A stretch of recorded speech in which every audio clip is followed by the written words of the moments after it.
Good morning, good morning, good morning. Happy Saturday, everyone. Happy Saturday, everyone. I'm Armando Black. What's going on, fam? What's going on? We in here. What's It's going football on? time, baby.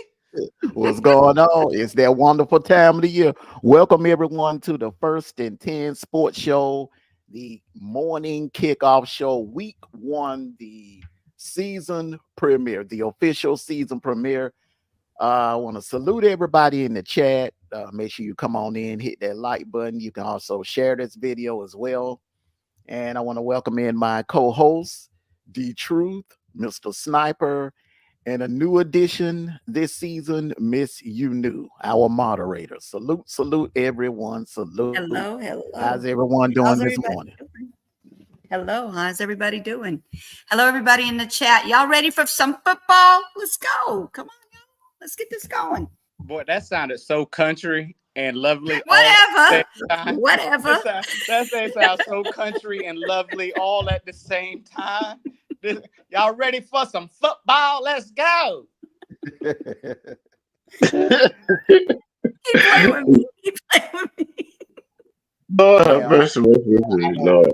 I cannot. Something different. I'm going to start the year off different this year. I want everyone to introduce themselves and state the team that you're representing up on the panel. Salute. All right, we're going to start off with you, D Truth, since you the vet out of the crew. Then we're going to go to Sniper, and then we're going to go to You Knew. D Truth, I'm representing, you already know as the prayers, I'm representing Auburn. All right, Sniper. D Truth, you know I'm the prince. I'm representing Auburn. Boy, you better put some bass behind your voice. This is your boy Sniper, aka the Brown Almaco Wolf, and I represent them dogs. Go dogs, go dogs. Ho, ho, ho.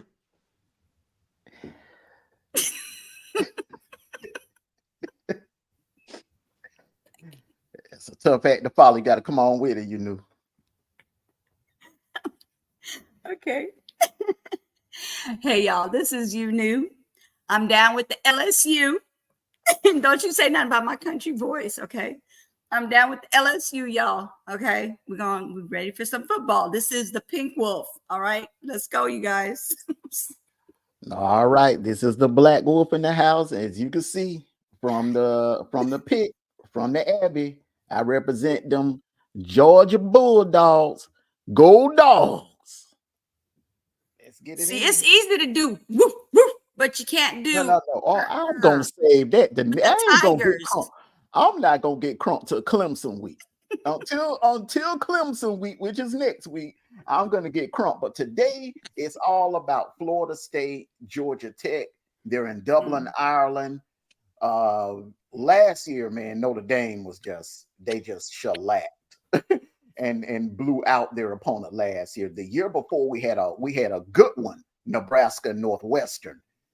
How do you see this game going, D Truth? Do you think we're going to have something similar to what we had 2 years ago with Nebraska Northwestern, or do you think it's going to be another situation like it was last year, what Notre Dame did to their opponent last year? I wouldn't be surprised to be close. This game be close because it's the first game of the year, and they're not really sure what they got, and they're not really sure what each other gonna be doing. So if this game is in the later of the year, I say probably be a blowout. You know what I'm saying? But it's the first game of the year, and you know how the first game of the year is close game that people think it's gonna be. But I don't. Georgia Tech got a new coach, got new players coming in. Do not, Florida State better not go in that game underestimate Georgia Tech. Or that will be their first loss of the year. And it's an ACC conference game. Yeah. So it's a similar situation to Northwestern and Nebraska, where this game absolutely counts. This is not a game that you can say, okay, well, I can take an L and and make up grounds for. No, this is a conference game. And hey, it's going to be interesting. I think both teams need it. Both teams have hit the portal very hard, and I see a good game. We're going to have a good game today over in Dublin. Sniper, what do you think, brother? Let me tell you something. Y'all don't want to know what I think because I just think that it's football season, baby. But hey, at the end of the day, I think that Florida State's got a lot to prove after getting their backs blown out their last game of the season. Georgia Tech made a good run towards the end, but I think it's going to be a great game. I don't think it's going to be a blowout. I think it's you got new quarterbacks on both ends. I believe. I think Georgia Tech's quarterback is still the same, but Florida State got a new quarterback that transferred. That kid that transferred out Clemson. New scheme of things. I think that this is going to be it's going to be what we expect it to be at the first game of the season. Nobody's going to be perfecting their craft perfectly, but I think it's going to be a good game. It's not going to be a blowout unless somebody just is off their rockers today, but I don't think it's going to be a blowout. I think it's going to go down to the wire. I think it's going to be whoever has the ball last is going to win that game. And I'm just curious, who do you think has the better quarterback? Okay, you saw what King did to our defense in that season finale last year. And DJ Uiagalelei is a transfer from Oregon State, and now he's with Florida State. So who do you think has the advantage at quarterback going into this game? I think Georgia Tech's quarterback has the better advantage because he's been with the system for a year now. Ukulele, he's been transferred every year that he's been in college football. He's transferred every year, so he hasn't had his feet planted any place yet. Blowout? Huh? Oh, what? She's predicting a blowout. You're predicting a blowout, you knew? Blowout. Yeah. Okay. Didn't mean to interrupt you, but yeah, blowout. She's predicting a blowout. A Florida State blowout. Hey, maybe DJ Uiagalelei, they say he's been in QB camp. He went to a couple of QB camps during the off season, so maybe we'll see a different Uiagalelei. Let me hit the chat. Go ahead. But he's been in QB camps all across the country for the last 4 years. What's going to be the difference this time? The Brady camp. Brady can't help you. It can't help everybody. Okay, just because you put the name behind it, he can go to the Manning's camp. He can go to doggone. He can go to any camp he want to. But the thing is that each year he's been substandard. But okay, now we've seen some late bloomers. I give you one example: Mac Jones. But hold on. He was terrible. He was terrible in that Iron Bowl, D-Truth, the year before in 2019. He threw 3 picks in a pick six. One of them was a pick six. Mac Jones was average or below average in 2019, and he came in that 2020 season, that pandemic season, looking like Joe Montana. So, but hold on,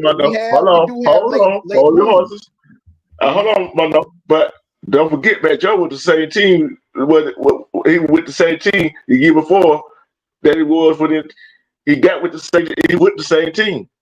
But Uiagalelei left one team, went to another team. Now he's with another team, and he got to learn the offense. I think the biggest mistake he made was leaving Clemson. A lot of people are kind of down on DeBoer right now.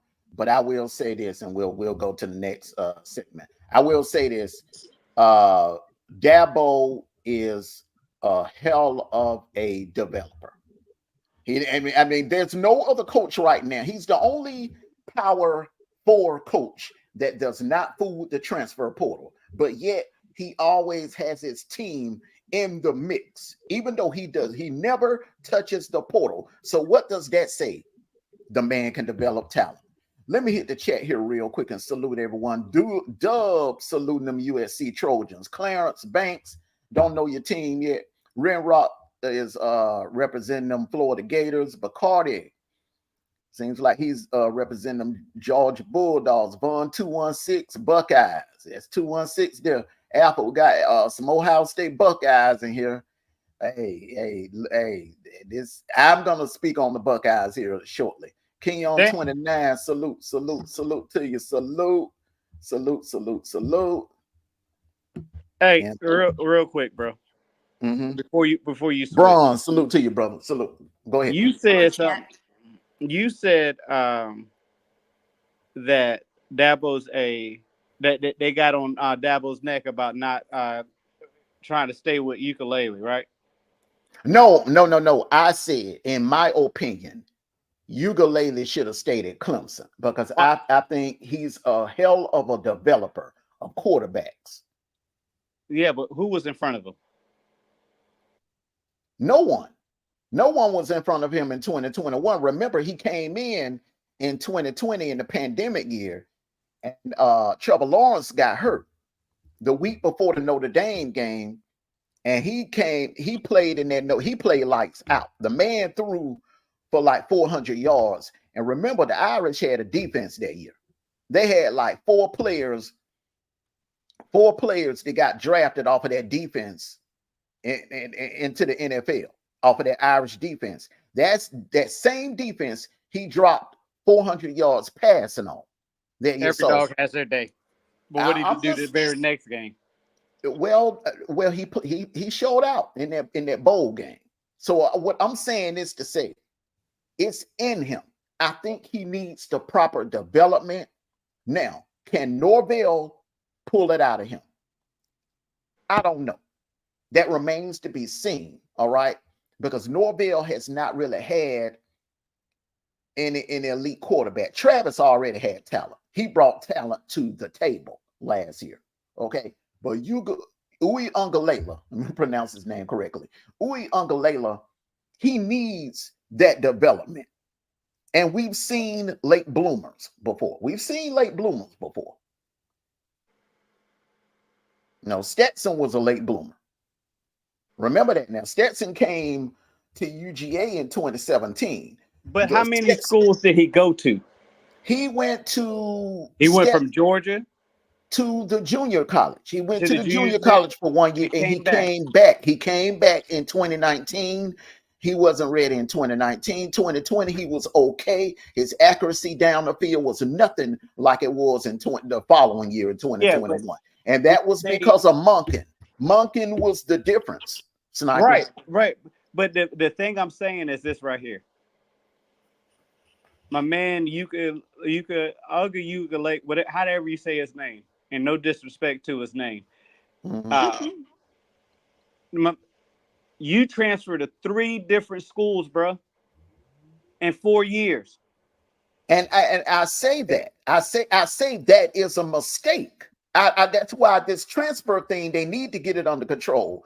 I would only get it you're doing a disservice for the kid if you continue to allow them to transfer all over the place. All right, give them one transfer.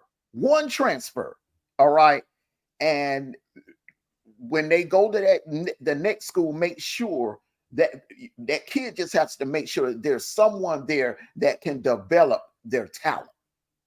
Because remember, these are kids coming out of high school. They're an unfinished product, which means they need to be developed properly. And I feel like Dabo could have did that. Dabo, he did it for Taj Board. Deshaun Watson, when he first got there in 2014, Deshaun Watson was kind of shaky. Because I remember the season opener when Clemson played Georgia in 2014, Deshaun Watson was kind of shaky in that game. Deshaun Watson, he stuck it out, came back the following year, and he developed. Went to spring camp, went to fall camp, and he developed. Dabo can develop quarterbacks. Kelly Bryant, another one that made a mistake transferring. I think if Kelly Bryant would have stuck it out and in the battle with Trevor Lawrence for the position. I don't think he would have won it, but I do believe, you know, he would have developed and would have had maybe a backup position in the NFL. That's all I'm saying. You got to go somewhere where the coach can develop your talent. You also got to go someplace where you can go someplace where not only the coach can do your develop your talent, but also you stick with something and learn something. Well, you know, it's a lot of things that's working against coaches nowadays. Is okay. You got the transfer. NIL. Well, not just that, but we'll start off with the transfer portal, because even before the NIL came into play, the transfer portal was an issue. Okay, because now you don't have to compete anymore. If you lose your position in fall camp, you can just say, well, I want to hit the transfer portal and not even stay there and compete. You know, a sport is about competing. So if you're running from competition and you team hopping because, you know, you didn't get the starting position, you know, it's college football is nothing like it was when we were coming up. But see, but here's the deal with the transfer portal, and we'll move on from here. Is that the transfer portal is now you can immediately play. That's why people didn't do the transfer portal that much back a couple years ago. Now you got these folks who you go one school to another, you can automatically play. That's what. So, like you said, control. But I think that he's going to have a hard time when you have to learn system after system after system. I mean, even when you're in the NFL, you got at least 3 years to learn the system. Absolutely. And the reason why they're letting them play immediately, actually, they started that in 2019 because they knew the NIL was coming. They knew they were going to pass a bill, some sort of bill where you could pay these kids. Remember, Congress was working on it at first. Okay, Congress was working on it. Then Congress said, okay, we're gonna pass it down to the states. When they did that, it became an arms race, because when you passed it down to the states, and remember, a lot of these men and women that are congressmen, you know, that's on the legislation board on these states, they went to these state colleges. They attended these state colleges. So these local officials, they're going to play ball. They're going to be like, okay, well, look, you know, like our governor, he was a UGA alumni. So he's like, okay, all right, we're going to make sure these kids get paid. And that'll attract other kids in the future to want to come to UGA. See, that's how the game is played now.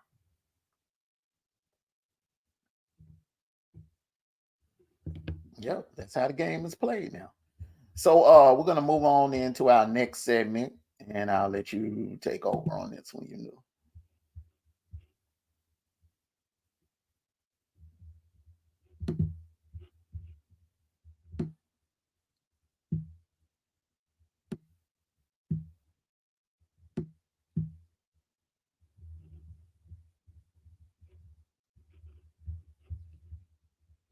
Now, next segment, we're gonna be picking who gets in and who gets in. Who do we think is gonna get in, and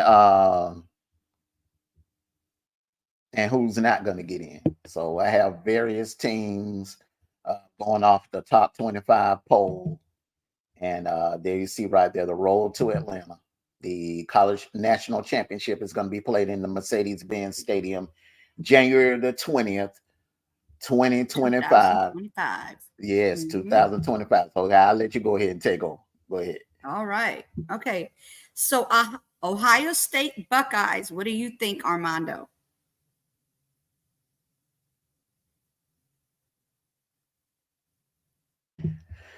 All right. Ohio State. Okay, this is definitely my pick. Not only will they get in the college football playoffs, this is I think they'll be the number one overall seed. Okay. Why? And I know a lot of people saying, oh, they're hollering Oregon, Georgia, Texas. Let me tell you something about this team right now. Okay. They have the best squad. The best squad. Okay. Now their quarterback is good enough to be a game manager. It's like handing someone the keys to a Lamborghini. All right. He's going to be driving a Lamborghini. All he has to do is just keep it in the lane and don't crash. Okay. Because behind him, he has the best, no doubt, arguably the best backfield in the nation. Okay. With Henderson and Jertson, he has arguably the best wide receiver core in the nation. All right. Led by Ibuka. All right. Then he has the best, without a doubt, best O-line in the nation, which means those running backs are going to eat this season. All right. He has, in my opinion, without a doubt, the best offensive coordinator in the nation. Chip Kelly is proven. He's done it on the college level. He's done it on the NFL level. Remember, this man was one lucky play from Michael Dyer, okay, being called not down, and he would have a national title up under his belt from 2010. All right. He was fourth down in inches play away from possibly going to the Super Bowl, taking the Eagles to the Super Bowl. This man, love him or hate him, he's an a-hole. He has a terrible attitude. Don't get me wrong, but the man can coach. And putting him as your offensive coordinator with these weapons, nothing but good things can happen. And they also have arguably the best defensive line in the nation. All right. They're stacked on their D line. It's going to be hard to run on them. That pass rush is lethal. And then look at the secondary. They have, in my opinion, the best safety in the nation. Probably the best safety that we've seen. Woo, you got to go back to Ed Reed. The last time we've seen anybody like Caleb Downs. This kid is special. I'm just saying that, look, all signs point to Ohio State being the team to beat. In my opinion, no doubt, number one seed. I think they'll run the table. People are hollering about Oregon going to do this. And no. Oregon does not have enough to beat this team. Michigan does not have enough to beat this team. They will be 13-0. Now, my only question mark is, what are they going to do in the playoffs? Because, listen, this is the year for Ryan Day. He's facing the same situation that Kirby was facing coming into 2021. If you don't do it this year, I don't think you'll be able to ever get it done. With all the talent that he has a stacked roster. If he does not win, it's national championship or bust. And I'm just going to leave it at that when it comes to Ohio State, in my opinion. Okay. True. True.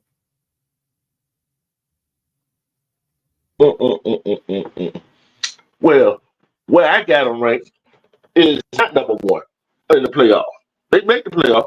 I got them at number two. But at the same time, I do not care what Kelly did.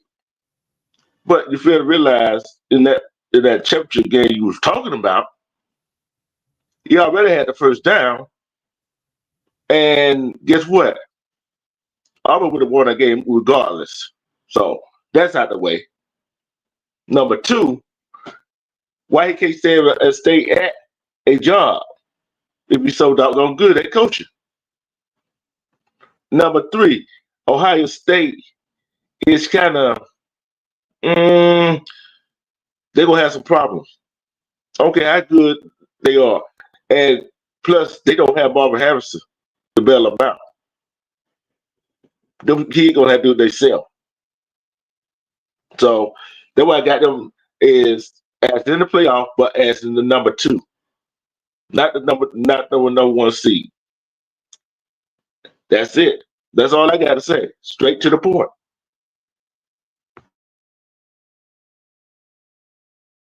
All right. Sniper, what do you think?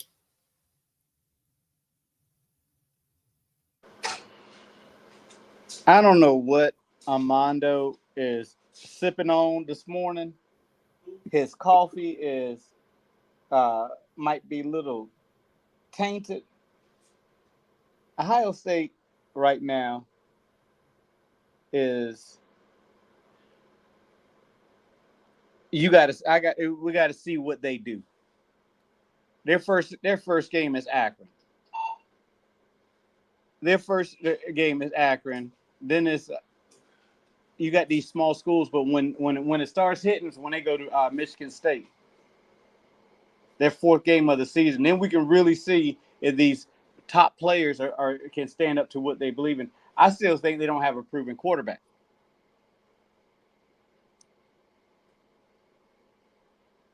I still don't think they got a proven quarterback, and I think that their Mr. Coach over there really don't know how to manage his team, manage the offense on the team.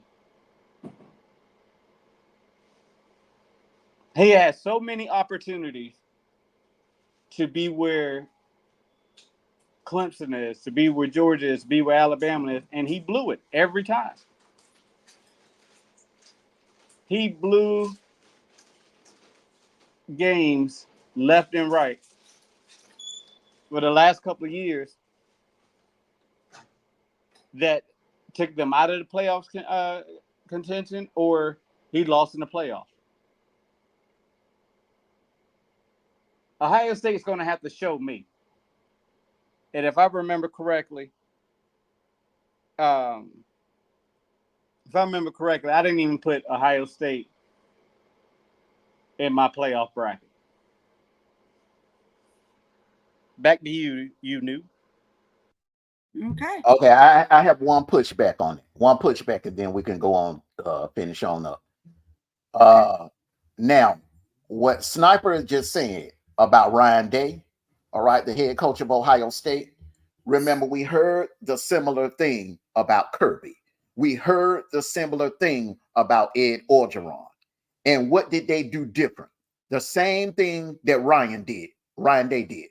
They both went out and got an offensive guru, developed that talent, brought them in, and won titles. All right. Ed Orgeron went out and got Joe Brady. They were saying the same thing Sniper was saying about Ryan Day. They were saying about Ed Orgeron. He went out and got Joe Brady, brought Joe Brady in. What happened? They won a national title. Remember, Sniper? They were saying the same thing about Kirby. Back in 2018, 2019, Kirby just can't do it. He's holding the offense back. He went out and got an offensive guru, Todd Monken. That offensive guru, say what you want to say about him, D-Truth. You can't deny the fact that Chip Kelly is an offensive guru when it comes to the X's and O's. His personality is, and now the situation out there in UCLA, come on, man. I don't care. You can put Bill Belichick out there. And then no one, Chip Kelly, Andy Reid, ain't nothing anybody can do about that. It's just location issues. Then the fact that they're in the same city with USC, then you gotta compete with Stanford in recruiting and Oregon, all those teams you got to compete with on the West Coast. So it's just a bad situation for UCLA. They're always going to play second fiddle to USC because they're in the same city. They're in the same city. All right. Nobody cares, Armando, where they hold on. Let me finish making my point. You say you was not going to be long-winded. No. But the thing is, though, I'm going to say this, though. The same thing you are saying about Ryan Day, did they or did they not say that about Kirby before 2021? Yes or no? How long No. Yes or no? That's a yes or no question now. They say that about every coach when they No, first they start. they said it about They Kirby said it about Nick Kirby, Saban. No, man, I ain't never heard them say about no dog. They said about Nick Saban when he lost his first couple of years. How is he going to get over the hump? How long? How many years has Mr. Day been in this? Been Ohio State's coach? Ryan Day just got there in 2019. This is his 5th year. What I'm trying to say is, see, you don't want to answer the question. All right. Kirby had loaded talent. All right. He had all the pieces around him. The only thing he did not have an offensive guru. And that is why we were coming up short year after year after year. Then in comes Todd Monken, and what happens? 2 national titles. Same thing with Ed Orgeron. Ed Orgeron had talent around him. He had Fournette and the wide receivers juggernauts, but he did not have that offensive guru to come in and develop the talent. What happened when he brought Joe Brady in? National title. National title. Salute to you, foolish to hit man double speed. We'll move on. I'm just saying, man. Chip Kelly's gonna make a big difference. Yeah.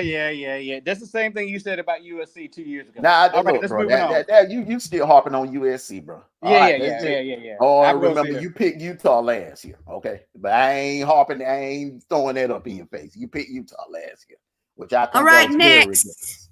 All right, next we have the Georgia Bulldogs. What do y'all think? Armando, let's start with you. How do you start with Armando every time? Because, bro. Hey, Armando, you already know. Until I get by that barbecue, I'm going to pick on you. Bro, roll with the program. All right, it's just week 1. Barbecue. Okay. Listen. Not with you. Georgia is same similar situation as Ohio State. The only question mark, all right? The only question mark is on that D-line.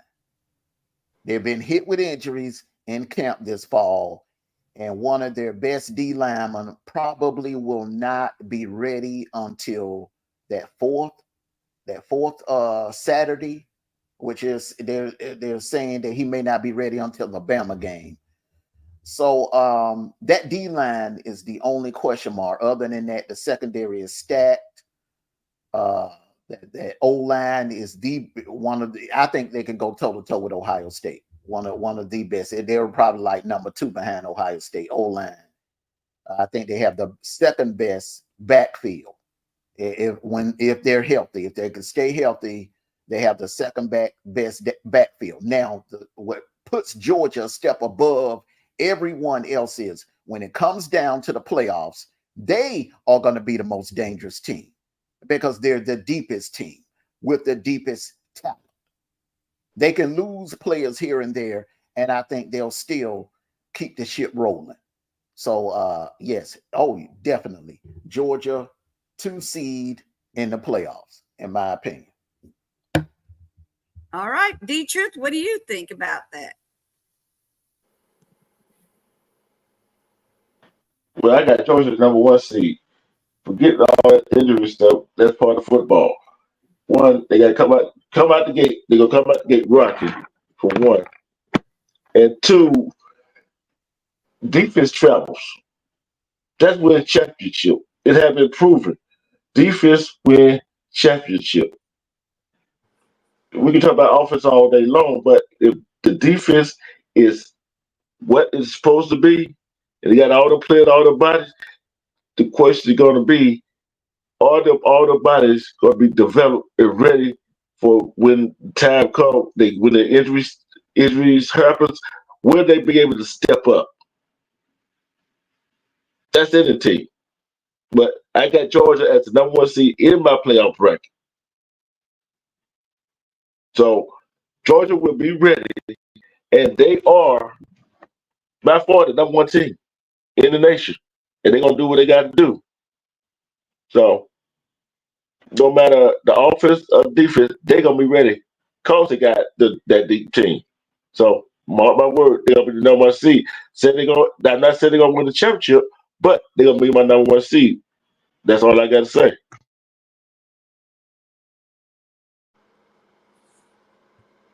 All right, Sniper, it's your turn. What you got to say? Speaking from sports fan and not a Georgia fan, I have Georgia as my number one seed, just because the body of work that they have. Yes, they do have thinning out on injuries when it comes to the defensive line, but the word around the streets that they got some outside linebackers at defensive ends that is defensive edge rushers, and they got the middle linebackers, fresh and young and highly talented linebackers. That's going to probably go back to 19 when nobody can really run the ball on you. So they're going to force you to pass.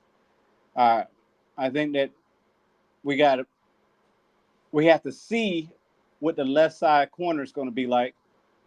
Leverett is going to have lockdown his side. We already know that. But I think we got a potent offense. We got a potent defense. I had them as number one. I don't know what Mr. Black is over there doing in his coffee again. Ohio State is not going to be in the top 4 by the end of the year.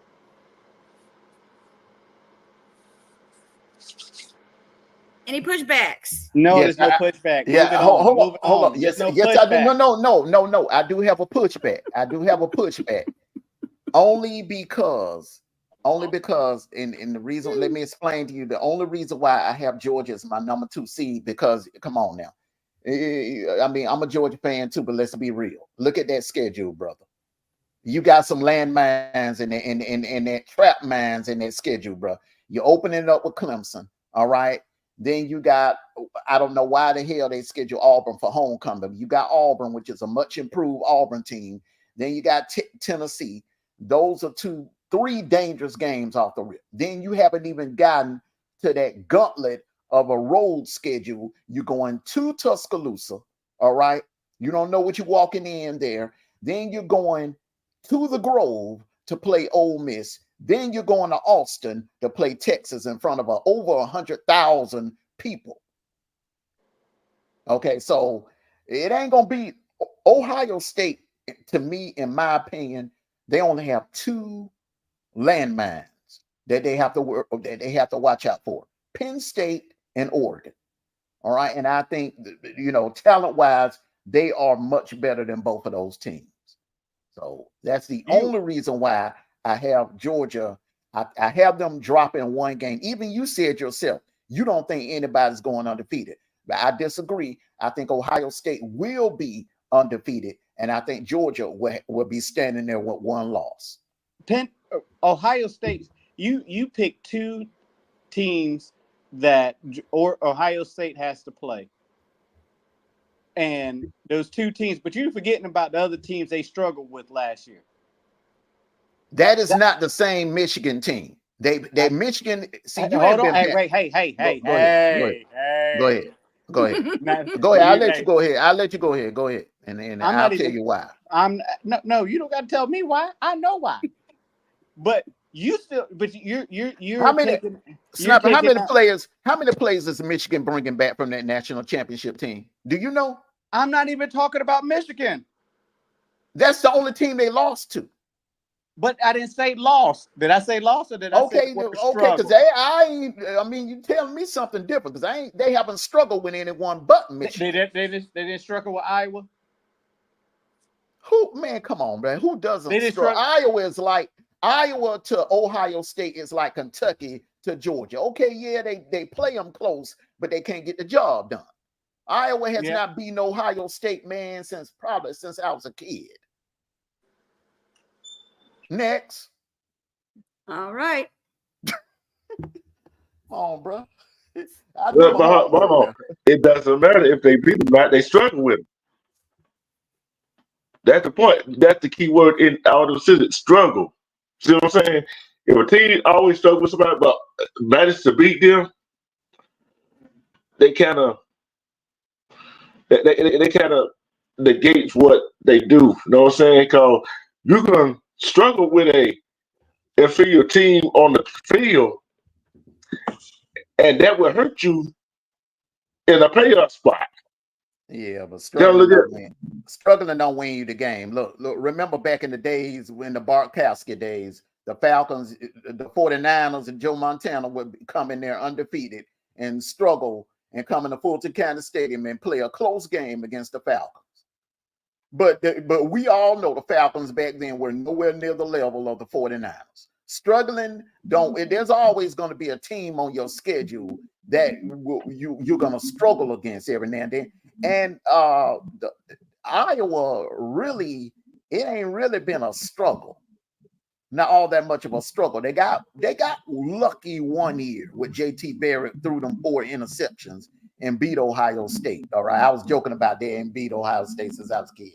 Now they actually did it in 2017, to be honest with you. But other than that, I'm speaking lately in this decade. The only team that Ohio State has had problems with in the regular season is Michigan. Everyone else they've mowed through with no problem. All right, next, let's go. Hell no, we ain't going next. I got pushback. Go ahead. Pushback. Okay, so what was the score last year? Penn State, Ohio State. Who won the game?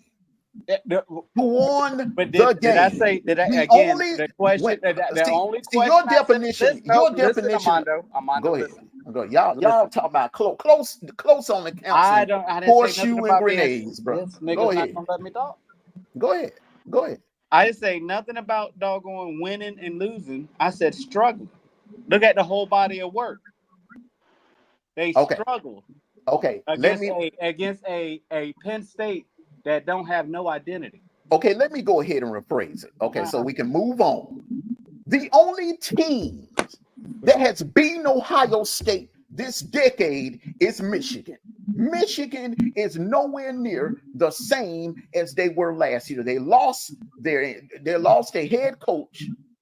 You don't have no quorum there. You don't have no McCarthy there. You don't have that. Half of the O-line is gone. So you got a bunch of young dudes on the O-line. That D-line is gone. You got a bunch of, the only one that returner they have on their secondary is Will Johnson, which is a future first rounder. I give you that. They have Donovan Edwards coming back. But other than that, they are not the same. They're going to take a step back. There is a reason why they're not making preseason brackets. Because a lot of their talent has left and gone on into the NFL. That's all I'm saying. So I don't see pushbacks. Do you have any more pushbacks? You take away Michigan, who else is a threat to beat them? Notre Dame is not on their schedule this year. Notre Dame should have won last year, but Notre Dame is not on their schedule this year. So who else is a threat on their schedule? Oregon does not have the firepower to go 4 quarters and beat this Ohio State team. From what I'm seeing.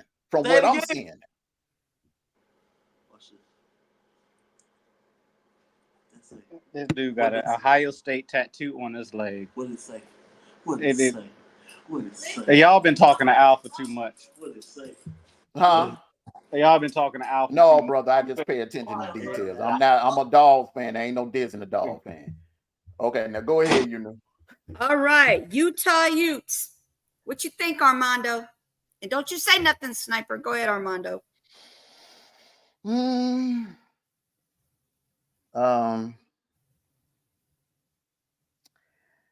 It's gonna come down to Utah and Oklahoma State. I do think 2 Big 12 teams will get in, and I think there'll be one of the Big 12 teams, but I'm not sure that they will get in as a conference champion. I'm not really sure about that because Oklahoma State is bringing back 21 returning starters. Most of them are seniors. And that kind of reminds me of the previous national champions, the UGA 2021, the 2020 Bama team, the 2019 team. When you have your roster is stacked with upperclassmen, it's a huge advantage. So Oklahoma State is going to be a problem in that Big 12, but I do have Utah making it in. All right, D-Truth, what you think? Utah gonna win the Big 12. Utah gonna win the Big 12. Oklahoma State gonna be behind them.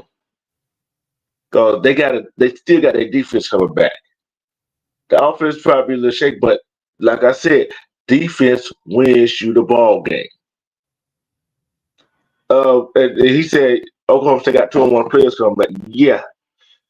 But the question is all 21 players starters? And you have them juniors and seniors coming back, but are they starters? That is the big question.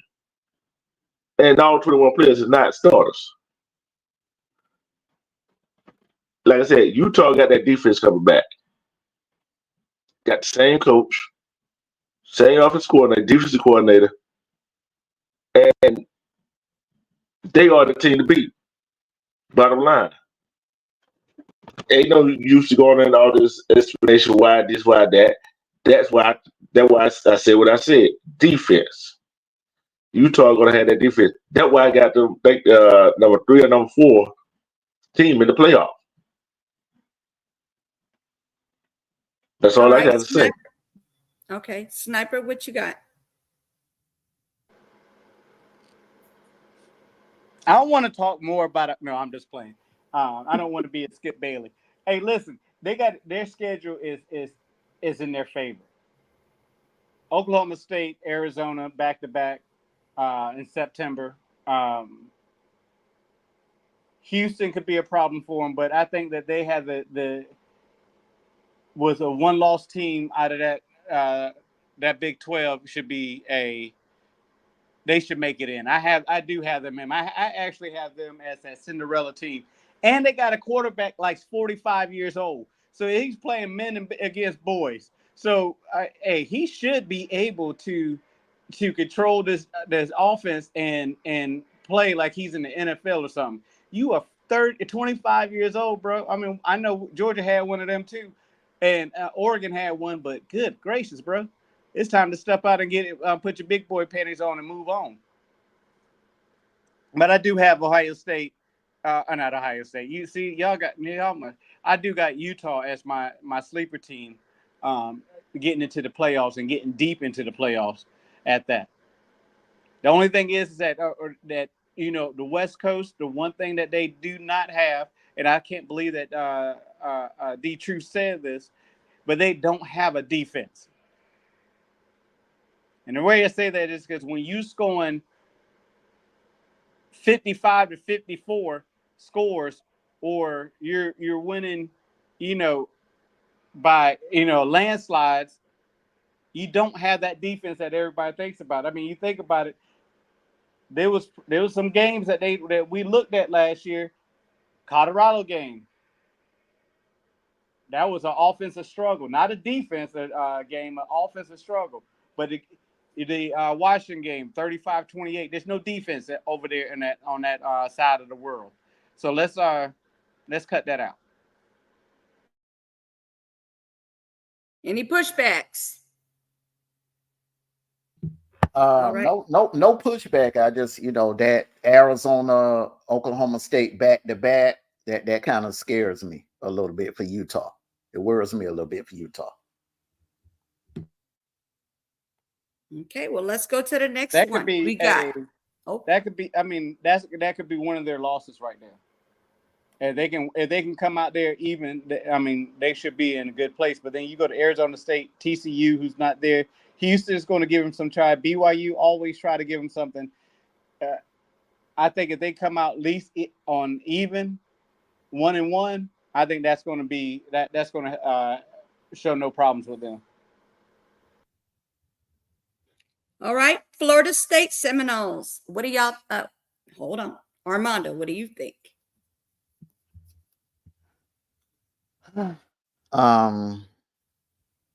They lost a lot last year. Like I said, I don't really trust Uwe Ungalela. He has not won a big game since he's been in the college ranks. Uh,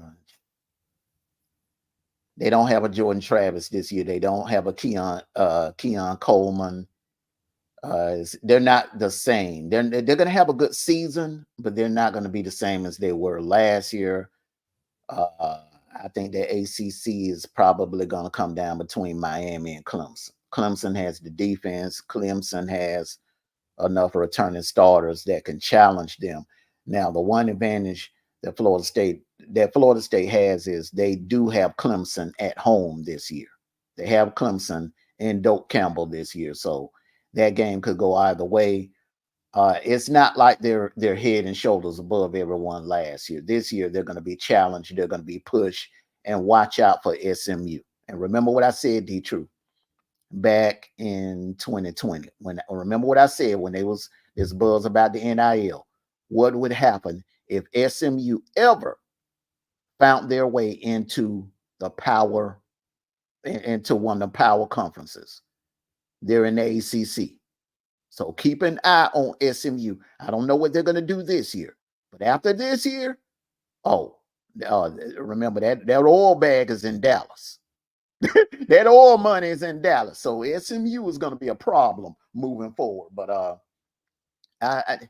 Florida State, I really don't know. I'm on the fence. I think they'll ease in, but I don't think they'll win the conference. I don't think that. You know what? It's a possibility they could miss it. It's a possibility because one of the two things is going to happen. Either two Big 12. I think two Big 12 teams will get in, and only the ACC conference champion to get in. So I'm gonna do a no for Florida State, unfortunately. All right, D-Truth, what do you think? One, Florida State got some players coming back, and they was on that team last year that got snubbed for the playoffs. So I got them in my top four. I got them winning the ACC. So when Florida State coming in the game, they got some of the players got something to prove, and they're gonna come in there and prove it. Like you said, they got Clemson at home. That's a big plus. And for about SMU, I don't care if they had that or not. Now we got to see. Now we're gonna see what SMU can do in a power forward now.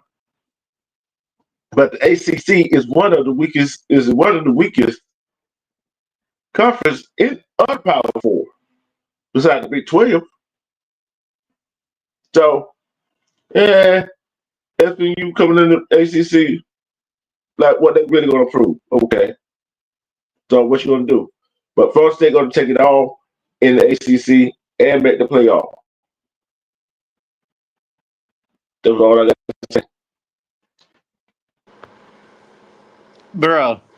Brothers, Florida State has the weakest schedule 2024. They play 3 ranked teams in October. 2 in October, 1 in November. Clemson, Miami, and Notre Dame. That's the only team they play that's ranked this year.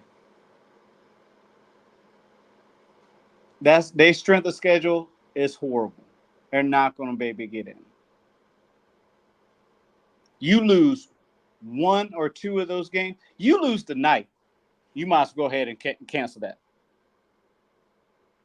Again, they have a quarterback that I believe is unproven. They lost a lot of players to either the transfer portal or to the draft. Now,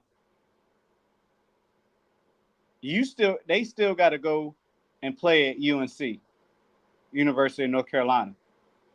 That's late November. You still have to invite Cal to your house.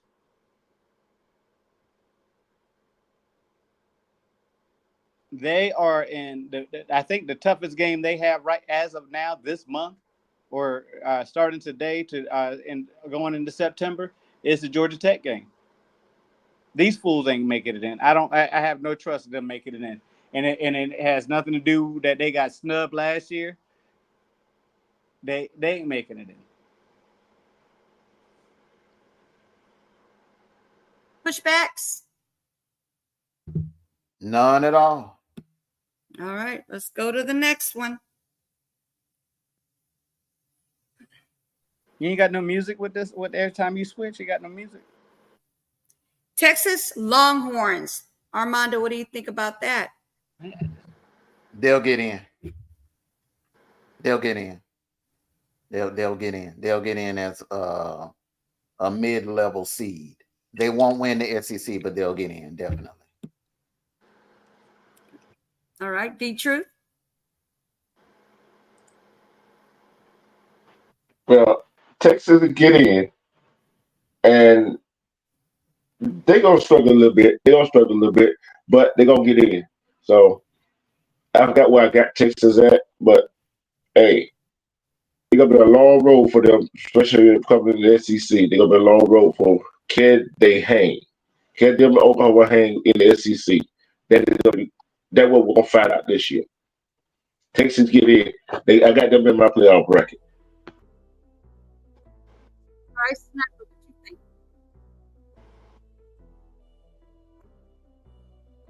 Texas, their season really doesn't start till October 12th.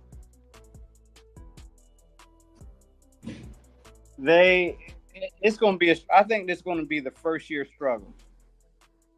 They got some talented players now. They do. They got a good quarterback. They got a good running system. I just think that it's going to be a struggle in this new league they're in.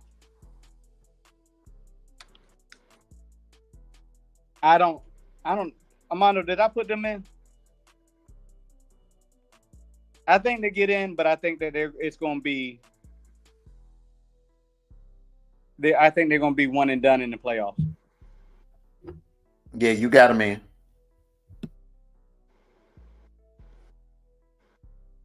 Yep, one and done in the playoffs.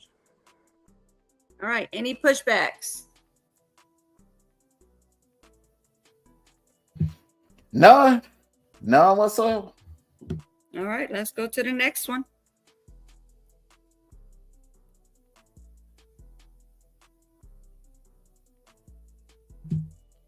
Salute everybody in the chat. Salute Teron Black. Hello. All right, Michigan Wolverines, the defending national champions. What do you think, Armando? Nope. Unfortunately, double speak. If you still in here, bro, you're gonna be a little upset with me, bro. Prime, when he come in, hey, bro, you're not the same. You lost a lot in the NFL last year. Was a good run. I think you're gonna be kind of similar to what happened the year after the Charles Woodson, Brian Greasy national title run. Kind of fell off a little bit in '98. Not too bad, but you fell off a little bit. No, I just don't see you getting in this year, but especially with Oregon, and then Penn State is going to be much improved. You definitely, I don't see you beating Ohio State, so no. No to Michigan. All right, D-True, what you got? I don't even have Michigan sniffing the playoff. They ain't nowhere going to nowhere near the playoff. Is one for the reason Armando said. Number two reason, they got too many distractions coming into this season.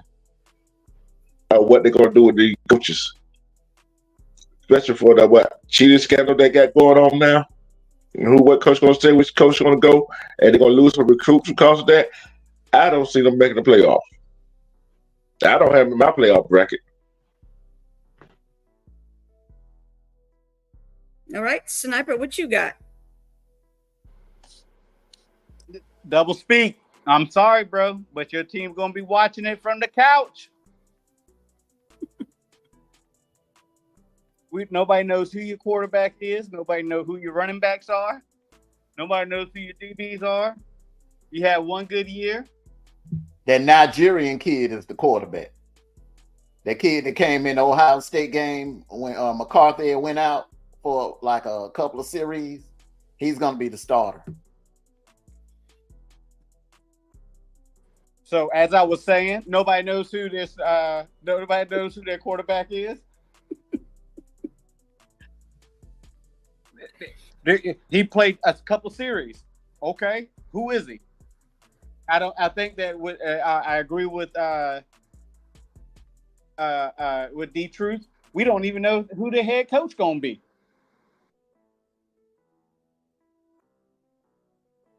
But anyways, it's too many unknown variables, and right now with Michigan. So I'm going. I don't think that they're going to be. They're not going to make it into the playoffs. I don't even want to look at their schedule right now because, again, it doesn't matter. They're not going to make it. Any pushbacks? Nope. Come on. All right. Run Next, the show. let's go. Run the show. Run the show. Alabama Crimson Tide. What do you think, Armando? And don't you say nothing, Sniper.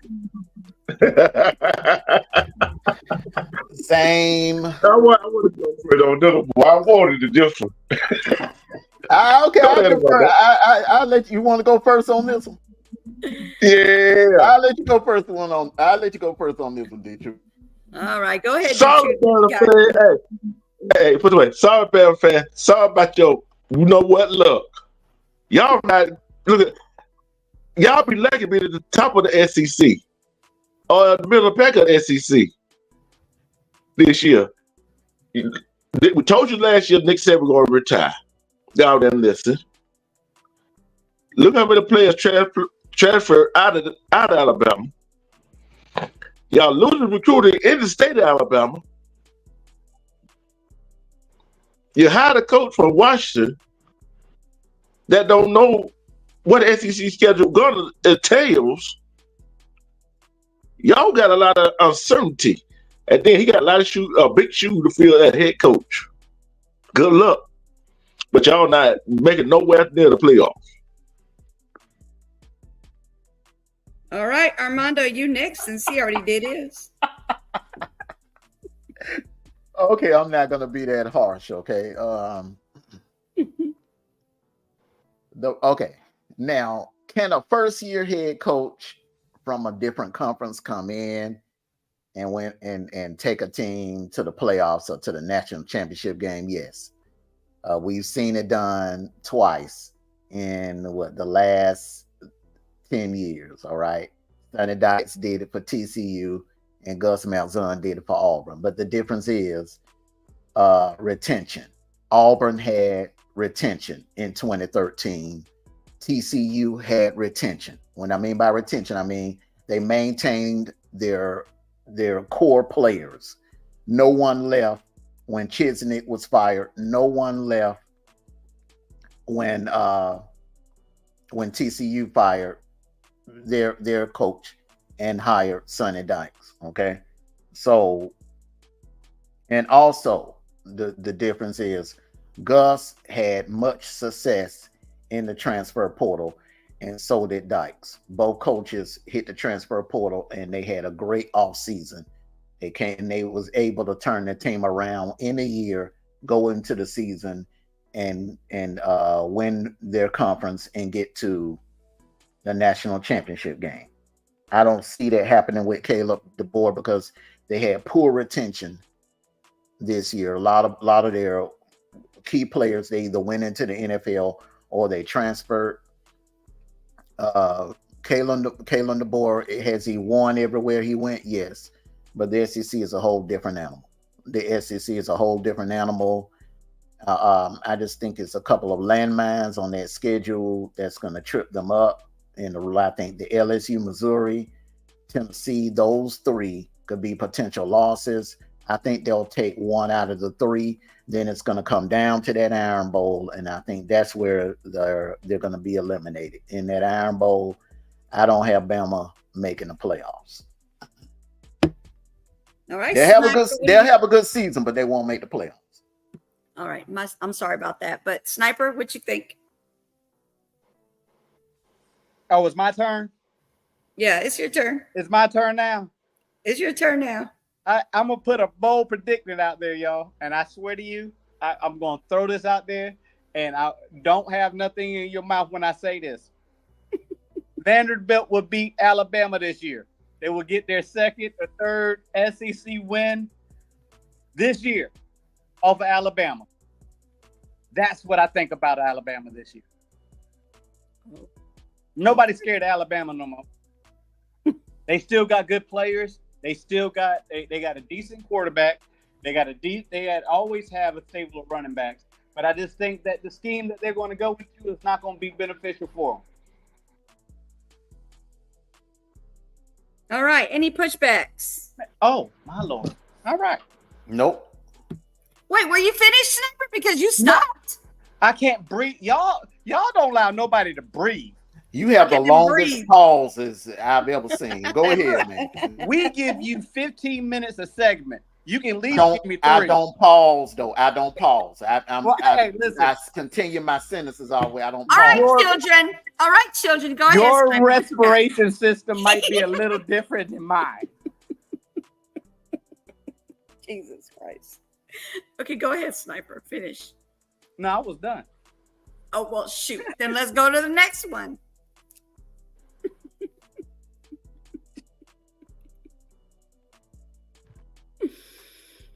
Oh, Jesus Christ. Yeah, I know. Okay, y'all. Please give the first one. Give the first one to Sniper. Let him go ahead and get his on the way. Sniper, let's go. First of all, I don't like the way Armando said that. Second of all, if there would be a team to run the table, it probably still won't be Oregon. Oregon is coming through right now. They got a young quarterback this year. We don't know. Their schedule is very favorable for them. Very favorable.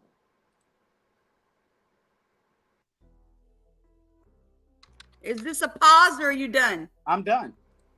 Oh, well then, Armando, what you got?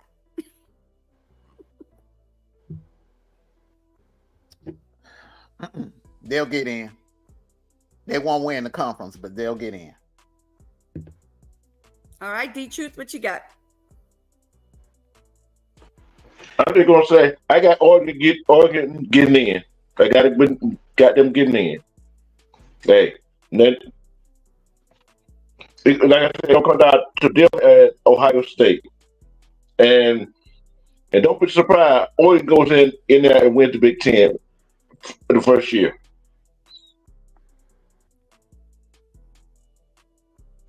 Pushback. I was waiting for that one. Pushback. Go ahead. Oregon will win the Big Ten this year.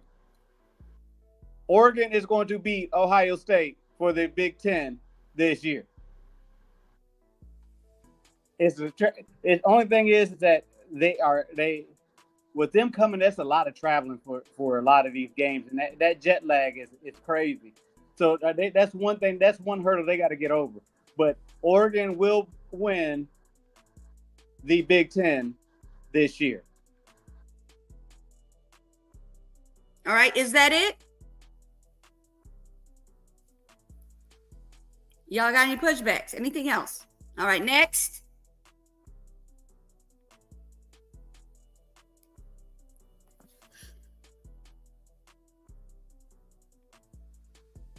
All right, here we go, y'all. Notre Dame fighting Irish.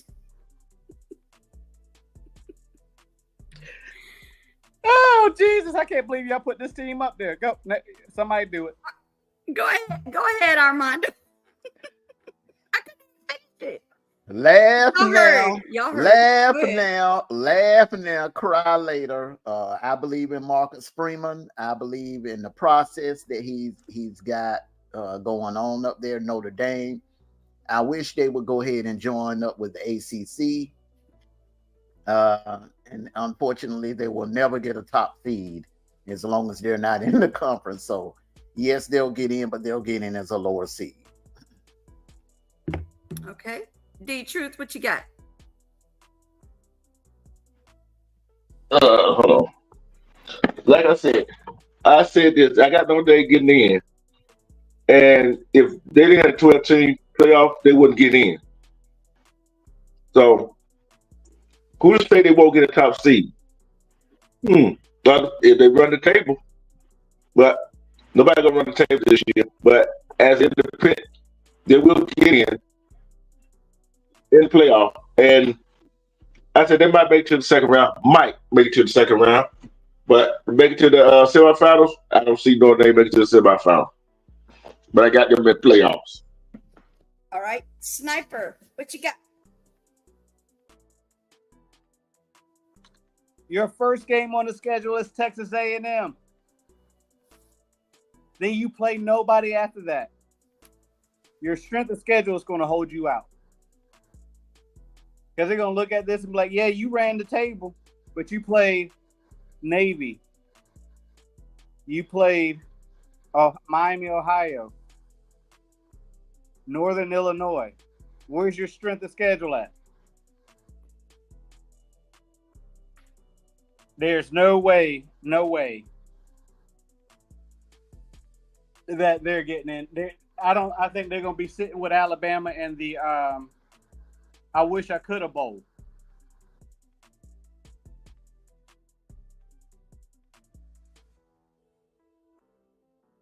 Terrain Black. That's only one. That's one scheduled. One out of two scheduled games. Mike Elko is a good coach. He just needs time.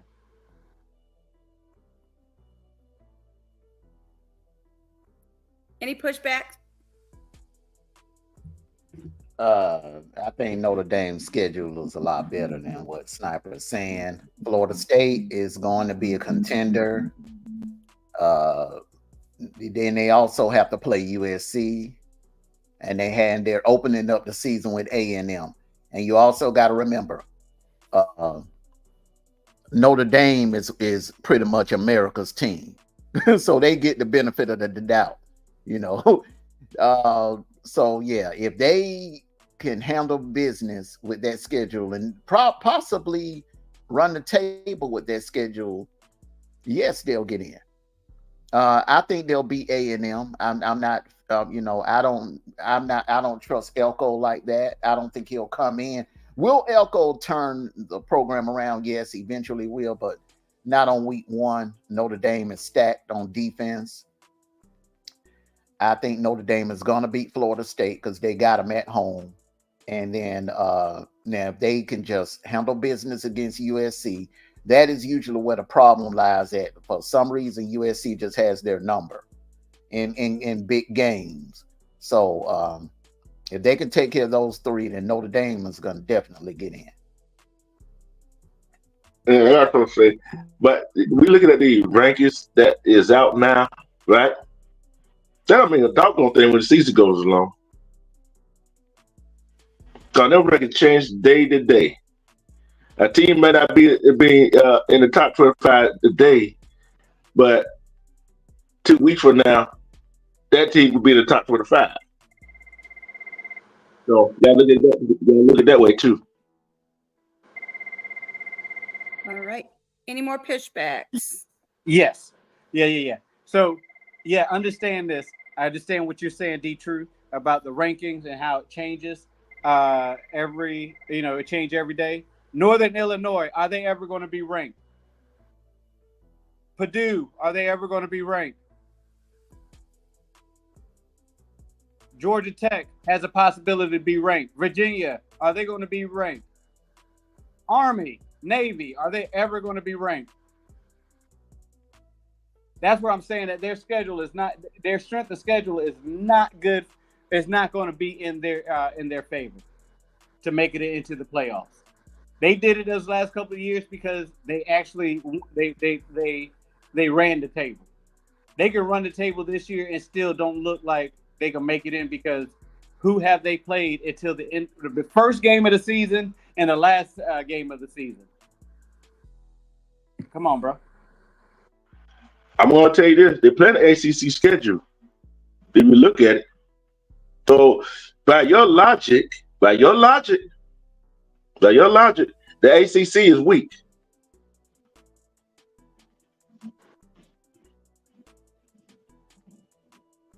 Majority of teams on that Notre Dame schedule is ACC. Yeah, they got ball. Wait, hold on. What are you talking about? What ACC team? They got Boston College. They got Florida State. They got Florida State, Virginia, and Northern Illinois. Louisville. No, ACC. Right, but I'm saying that's the ACC schedule. Yep. Like you said, now go look at the ACC. Go look at the ACC. Go look at the ACC team. See who they playing. They playing low caliber teams. So no, they don't have the right to play low caliber teams. Let me ask you a question. Who do we pull coming out of the ACC? Let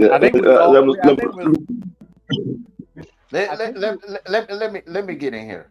What the committee is going to look at, is the fact that Notre Dame is. You look at the out of conference games. They have a Big Ten team on their schedule. They have an SEC team on their schedule, and they're playing the ACC schedule. So they're loaded with Power Four competition on their schedule. Now, in your eyes, you don't think that you don't think that those teams are relevant. You know what I'm saying? You know, USC, we don't know. USC could bounce back and have a good year. We don't know. Florida State could be the same as they were last year. And the buzz is Texas A&M is favored in their game next week against Notre Dame. Notre Dame is the underdog. So I think their strength of schedule is a lot better than what you're letting known to be. Any more pushbacks? All Purdue. right, Does Purdue have a chance to beat Notre Dame? Purdue almost beat Ohio State a couple of times. We're not talking about Ohio State. You already know how I feel about Ohio State. You never know. Purdue, we don't know. Purdue is a Power 4 team. Is what I'm saying. They're playing Power 4 schedule. You play the teams that are on your schedule. It's not like they're playing Conference USA teams, or they're not playing FCS schools. And every team, let's just be honest, every team has a couple of cupcakes on their schedule. So if you want to throw Northern Illinois in there, which, by the way, Northern Illinois in the last decade has made New Year's Six game. Boy, you just love the I'm about facts. I studied the game. I studied the game, and I'm looking at their schedule, and I'm basing it off of what those teams did last year. All right. And what they've done in the previous 3 years, and the fact that they are Power 4 schools. You can't deny that fact. Of the teams that you named off of their schedule, they're Power 4 schools. That carries a lot of weight with the committee. Vanderbilt is a Power 4 school, and they don't carry. They're an SEC. They're gonna carry no weight. I don't care if they go 0-8 in the SEC. The fact that they're an SEC school, they are gonna get cool points. Texas A&M definitely, they're gonna get cool points if they win that game, because they're coming in as an underdog, brother. They're an underdog in that game. It does, yeah. They're not even favored to win. I say what I say and I mean it. Notre Dame is not making it in because of their schedule. Okay, all right. Well, we'll just move on. You don't think they're making it in? They're not much more. We don't keep going back and forth with it. All right. Let's agree to disagree. Let's go. Next, Penn State Lions. What do you think, Armando? They'll get in this year for the simple fact that for the first time since they've joined the Big Ten, they won't have to deal with both Michigan and Ohio State in the same season. This year, they'll only have to worry about Ohio State, and they have them at home. I think it will be a good game, but I don't think they'll beat Ohio State. But I think they'll be much improved this year on both sides of the ball. Their running game, their backfield is still stacked. James Franklin, if he does not get in the playoffs this year, I think this is it. I think this is it. I think this is it. That seat is sizzling right now. He got to get him in. He got to get him in the playoffs. So yeah, I have him getting in there as a lower seed. All right, D-Truth, what you think? I don't have Penn State getting in. I do not have them getting in. Although they do have Ohio State, I think they got Ohio State at home. But if somehow, by some miracle, they wind up beat Ohio State, and by some miracle, Michigan wind up being at the top of the Big Ten, that's all way they're gonna play each other. So I got Penn State not making the playoff. I don't care how I don't care how hot James Franklin CD is. They still not getting in. Okay, Sniper, what do you have for us?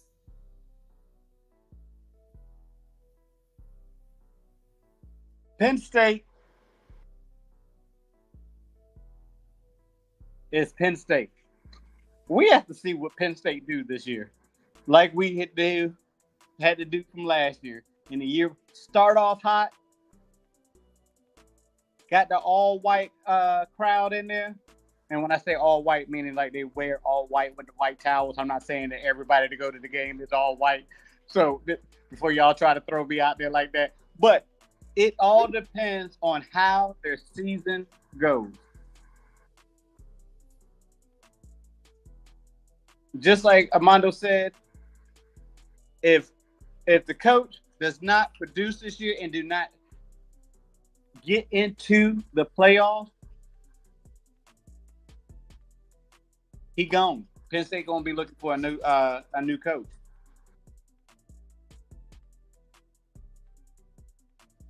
They're gonna be looking for a new coach. They don't have the gauntlet like they usually do. Like mentioned before, they don't have too many tough teams on their schedule. Illinois is going to be a tough game. Wisconsin should be a tough game. They're definitely Ohio State. But other than that, they should be able to make a good impression to somebody, because they got I don't know what they got. Penn State is one of those teams, again, you have to see them for who they are.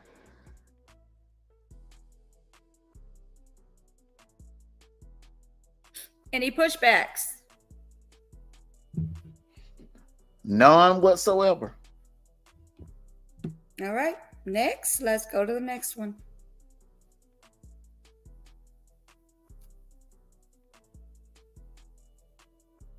All right, we got Missouri Tigers. Armando, what do you think?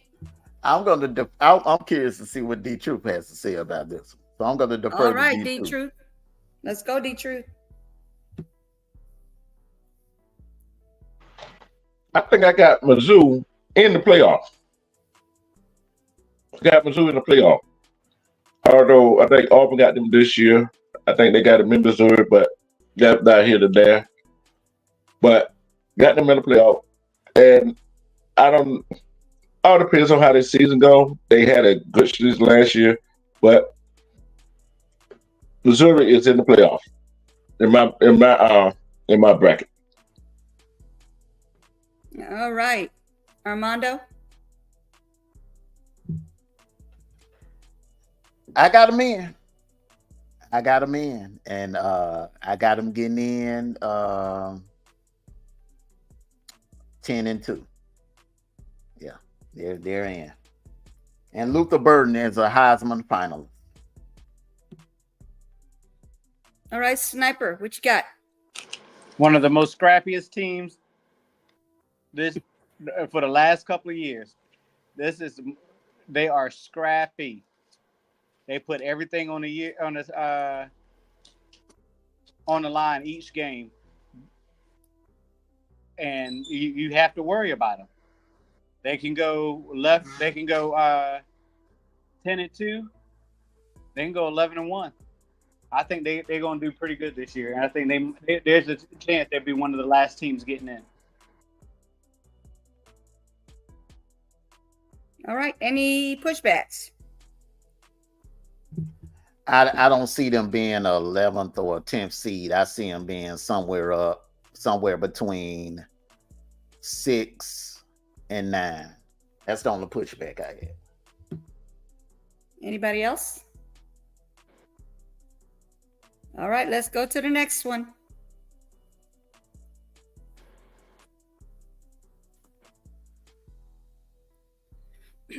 Next, we have the Wisconsin Badgers. What do you think, Sniper?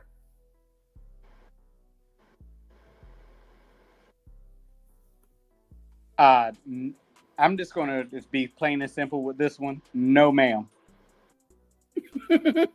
Okay, Armando.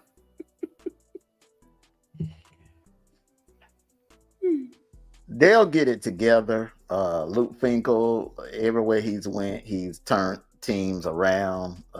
Man, it's a great defensive. He's a defensive guru.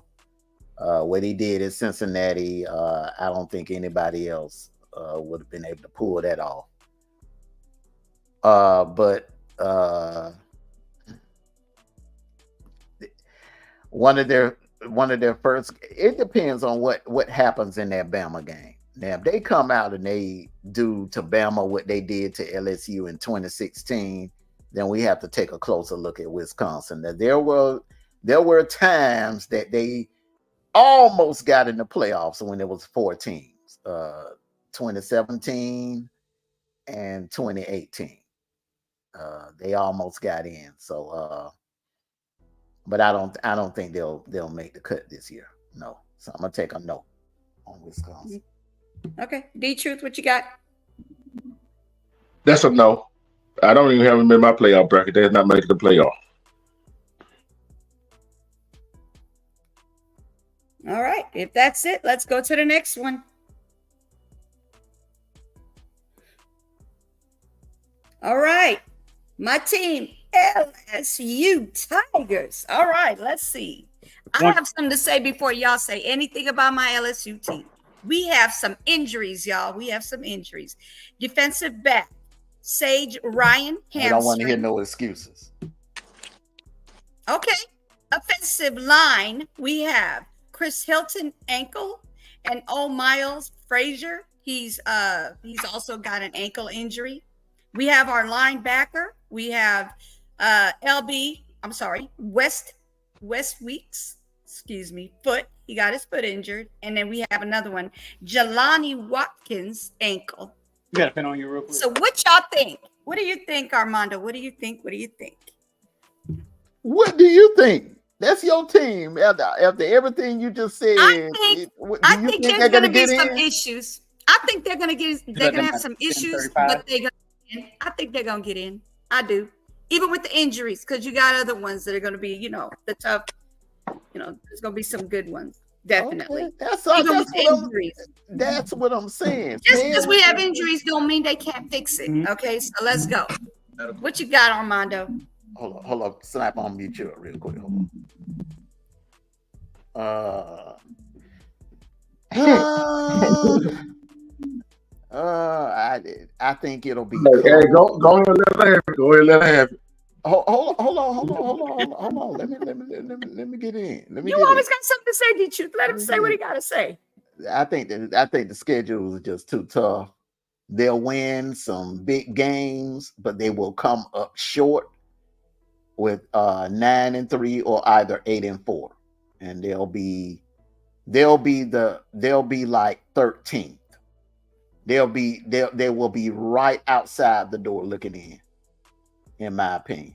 So because of the injuries and we don't really know what Nextmeyer can do in the weapons that they lost with Neighbors. If Neighbors was still there, I'd be like, oh yeah, hell yeah, they're a playoff team. But they lost too many weapons on offense. That D line is kind of suspect. Then you add the injuries. I say 13, man. And the thing is, man, that's why I say, man, that group of 5 crap need to go away.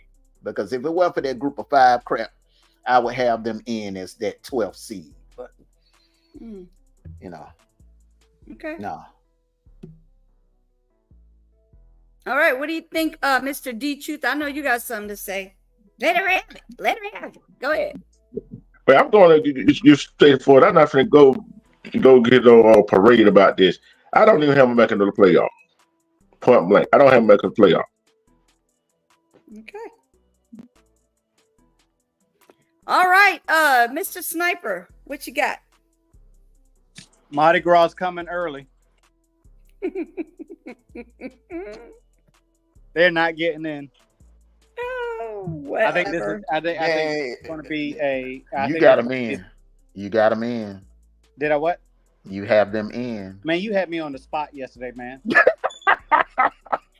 He's saying they don't have it in because you know why he's saying they're not going to get it in? Because of their injuries. But don't sleep on them injuries. So let's go. Wait, I didn't say nothing about their injuries. Okay. I But that's what you changed your mind. You changed your mind. Remember, we got hit with injuries last year and we bounced back, Sniper. Yeah, I didn't. Oh, Jesus. I wish, you know what? Just because I'm the youngest one on this panel does not mean that y'all can speak for me, speak over me, and speak at me. Okay? I was saying is that this year for LSU is their bounce back year. They lost their good quarterback. Yes, they had one that what's the old boy's name that's stepping in for this year, but they lost their quarterback. Right? They lost a lot of weapons on the offensive end or the offensive side. Mm-hmm. This is going to be a bounce back year that they got to have to figure out who they are and what their identity is. Okay, I don't care about it. I hope the people heal up right, but damn it, stop talking for me. Any more pushbacks? All right, we're going on the next one now.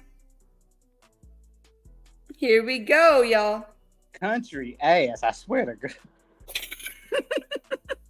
Stop messing with my country ass. All right, Houston Cougars. What you think, Mr. Armando? What you think? Nope. Mm-mm. Nope. Nope. Okay. That's a no for me. D-Truth. What you got? That's a no for me because Utah, Oklahoma State, I don't see Houston getting in.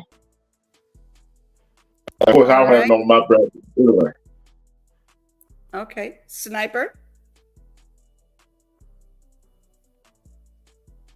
Not this year.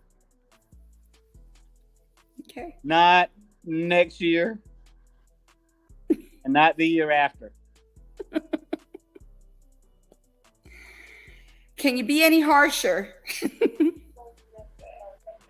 Okay. Any pushbacks? No? Okay, let's go to the next one. Okay, so before you guys say anything about Tennessee, I got something for you guys. I don't know if you guys heard about this in the news, but we have a situation with Tennessee. All right, here we go. Clarksville, Tennessee, former assistant coach for Austin Peay football team was arrested and charged with, I don't know if we can say it in here, traffic for external servitude. You guys, we got six guys that's being charged with this. We got Franklin Poe in Memphis. We have Andre Johnson in Campbell, Kentucky. We have Deshaun Ramey, Clarksville. We have James Francis, Clarksville. We have Patrick Culler, and he's in Clarksville as well. And we have Anthony Rice in Clarksville. Yeah, we have that problem over there in Tennessee, y'all.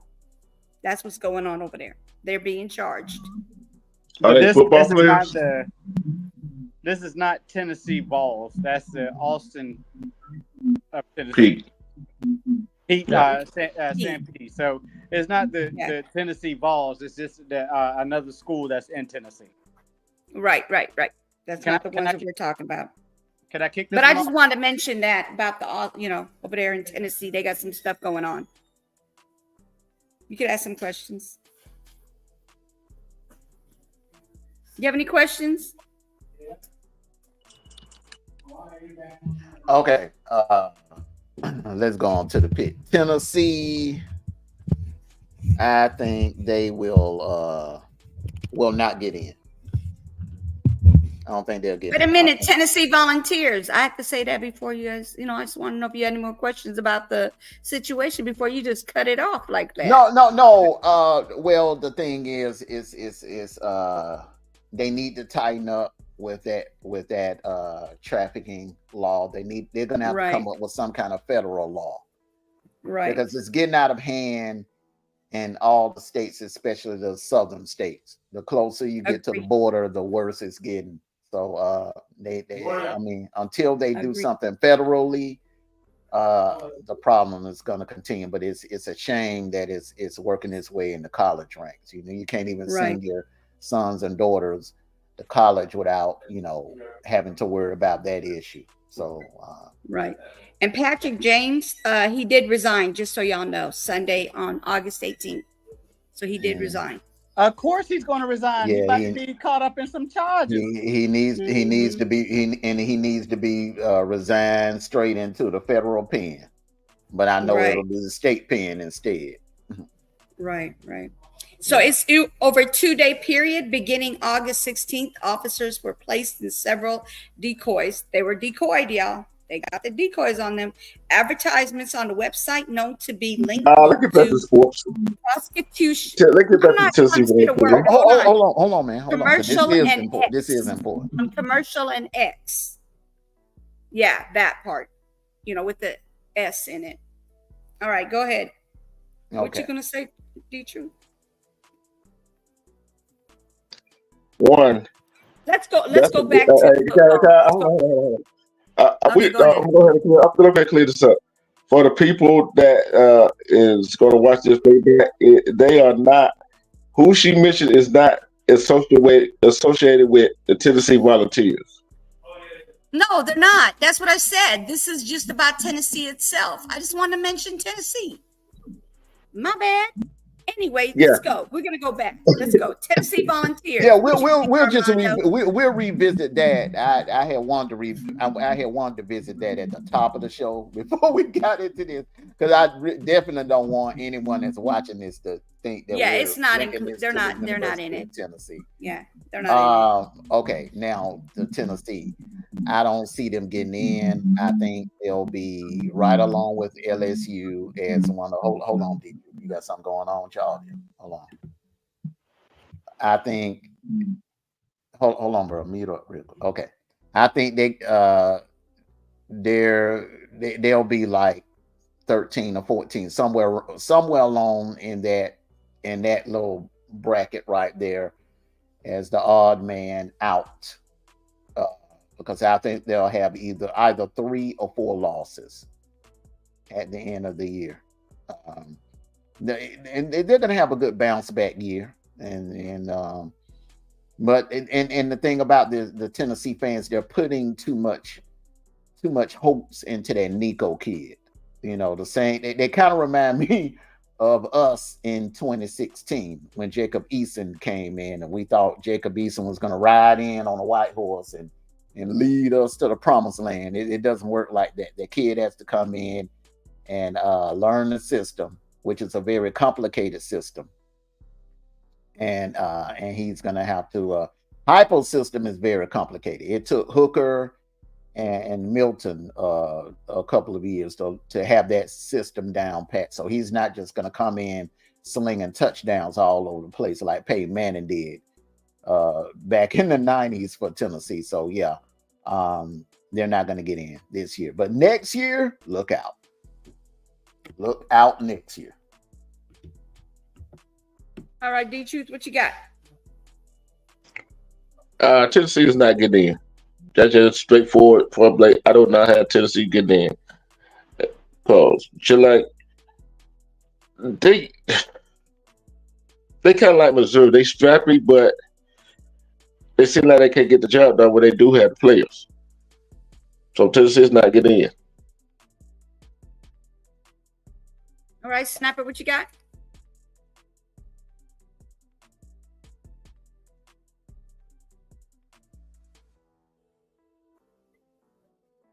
Today, Sniper.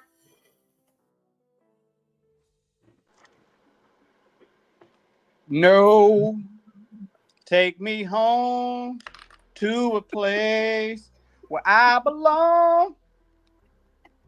No, that's West Virginia. They're not making it in, y'all. They're not making it in. It's first of all, your schedule is ridiculous. Second of all, again, y'all too much in one person. It ain't. It's not going to happen for them. They don't have it. Their defense is not what they used to be, and their offensive line is not what they used to be. So Tennessee is definitely not making it in. Any pushbacks? All right, no pushbacks. Let's go to the next one. Ole Miss Rebels. What do you think, Armando? Yes, ma'am. They are getting in, no doubt. They'll be they're not going to win the conference, but they'll be in the upper echelon. They will host a playoff game. Yeah, I'm big on Ole Miss. Yes, they will get in. All right, D-Truth, what you got? Well, I'm gonna use one of Sniper's line. I am not convinced. I am not. They had sold me on. Lane Kiffin really had sold me because there's been some games that he should have won and didn't win. There's some games that he should have lost. He didn't lose.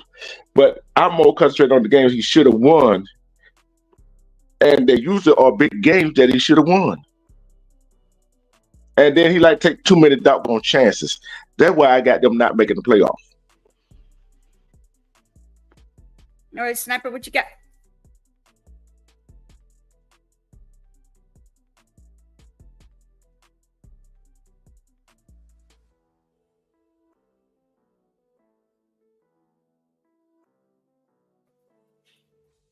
Are you going to sing again?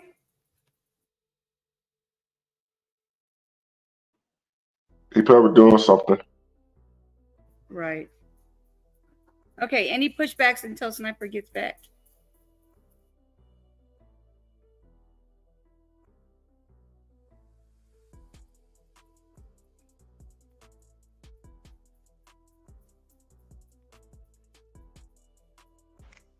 Okay, just me and you right now. Everybody is quiet. Mm-hmm. All right. We got the USC Trojans. What you think, Armando? Nope to this year. And some people are saying if USC doesn't get in the playoffs, Lincoln Riley will be terminated. No, he won't. His seat will get hot going into 2025. And I think he'll hit that transfer portal and he'll get on that recruiting trail hard. He has a pretty good class coming in for 2025, but this year he just doesn't have enough. We don't even know. We don't even, there's some question marks with their quarterback play for the first time. And since Lincoln Riley has been head coach, that he doesn't have a elite QB. An elite starting QB. So this will be a different situation. No, USC Trojans will not get in. All right. D-Truth, what you got? USC is not getting in. Going to another conference like the Big Ten, they're gonna be a transition, and I don't think Lincoln Riley see this high like our old boys at Penn State. But USC is not. Now I don't have them on my playoff bracket. I don't see them making the playoffs. All right, Sniper, what you got? I think Lincoln needs to get himself a quarterback so he can mold, and he can go from there. But it's not going to be this year. He needs some time with a quarterback. Other than that, I don't see them making the playoffs at all. All right. Any pushbacks?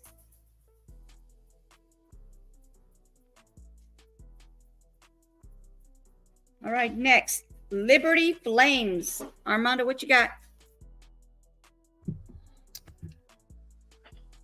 Even though they have a weak schedule, and that would be the only reason why they would get in, I think they're going to trip up somewhere.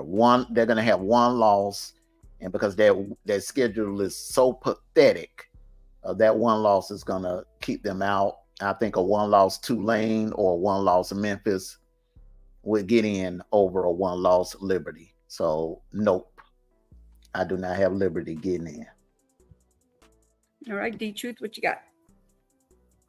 Well, I got Liberty to get in because of their schedule. That's why they get in. Because with Memphis and Tulane got to play each other, might wind up playing each other in an American playoff championship game.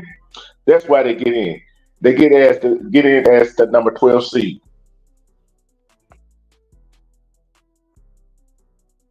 All right, Sniper, what you got?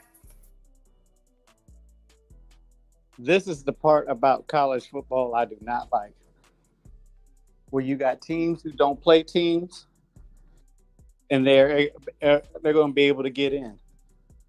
Liberties are going to make it in, but they're not going to make any noise in the playoffs. Not a sound. One and done. One and done. Any pushbacks?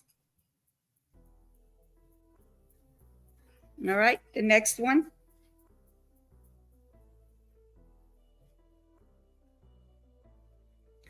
All right, Tulane Green Wave. Armando, what do you think? Yep.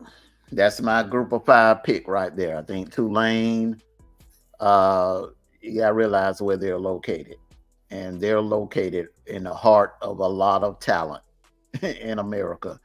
There's a lot of talent in Louisiana, and everyone is not going to make it into LSU. Everyone is not going to be able to, be a part of the LSU squad. So where would their alternative be now in the current state of college football? Go to Tulane. And it's in New Orleans, a party city. NIL, you got the New Orleans market. So I think they're going to have talent on that team. And not just this year, in the coming years, they're going to be a threat to get that 12th spot. But I think they're going to get it this year, Tulane. And I think they'll be able to get it with one loss because Liberty will have a loss and Memphis will have a loss also.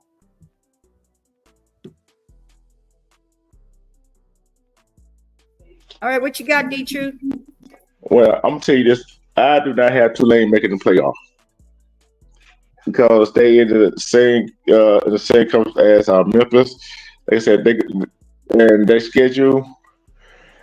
I don't see it. Memphis might come in that game with one loss. Tulane might come in that game with one loss. Guess what? And they're limited to go undefeated in their conference. They would be the number 12 seed. So I have Tulane not making the playoff.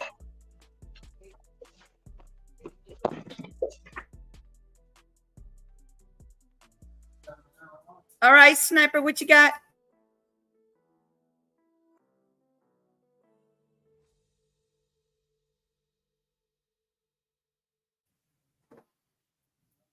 Sniper, you there? All right, are we going to the next one now?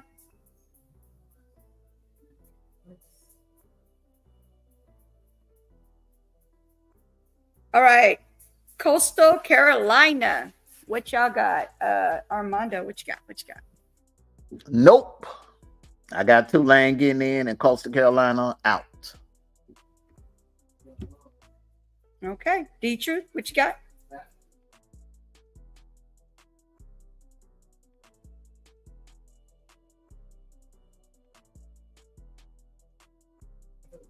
D-Truth.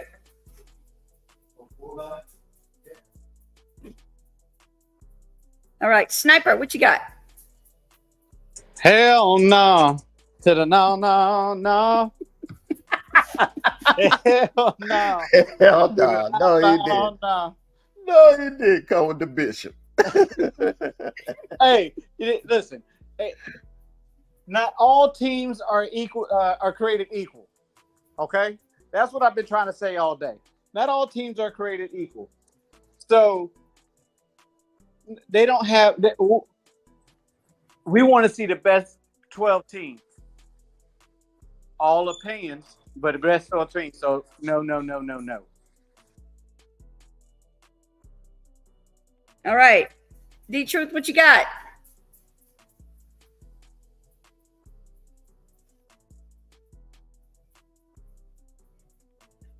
Hello? All right. Let's go to the next one. Yeah, we'll go to the next one.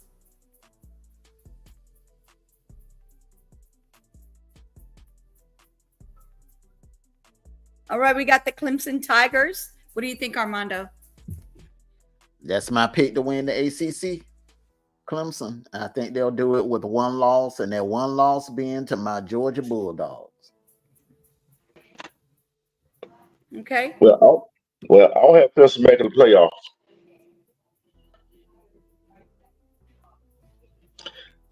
Because them swimmers don't have too many times and he lost too much talent. And I think Dembo lost that magic that he got. Some of the Clemson Tigers you're not making it. All right, Sniper, what you got? They'll make it, but it's not. They're not going to go far. Clemson is a talented team. Clemson is not the team of old. They don't have the Trevor Lawrences. They don't have the defensive players that they had. They don't have them anymore. So they're going to continue to struggle until they can get themselves back on their feet. But no, they're going to make it, but they're not going to make it far. Okay. Any pushbacks?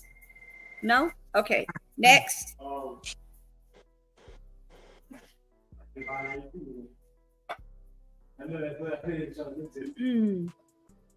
right, we got the Oklahoma State Cowboys. What do you think, Armando? My pick to win the Big 12. They're loaded. They have, like I said, they remind me of our 2017 team where they have 21 returning starters coming back. Most of their starters coming back. Mike Gundy has been knocking on the door, and the team that has been in their way of getting in is they're not in the conference anymore. That's Oklahoma and Texas. They don't have to worry about Oklahoma and Texas anymore. I don't think Baylor would be a threat. TCU will definitely not be a threat. I think Oklahoma State's only threats will be Utah, Arizona, and Kansas State. And I think they have enough firepower to get past all of them. They're coming with a stingy defense and a lights out secondary. So yeah, I think they'll get in. They'll definitely get in, and they'll get in as a conference champion, probably as the 4th seed. Salute to you, Agent Smith.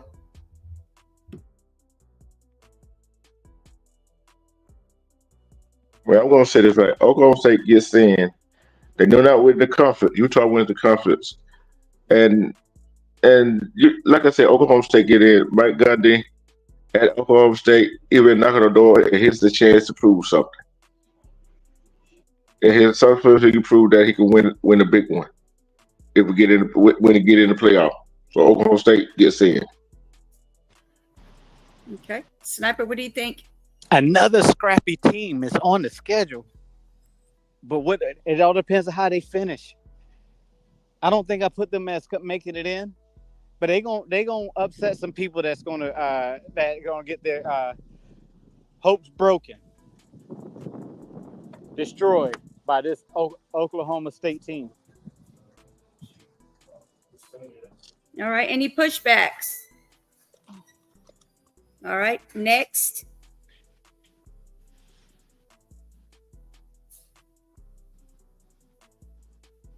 All right. We have the Kansas State Wildcats. Armando, what do you think? In or out?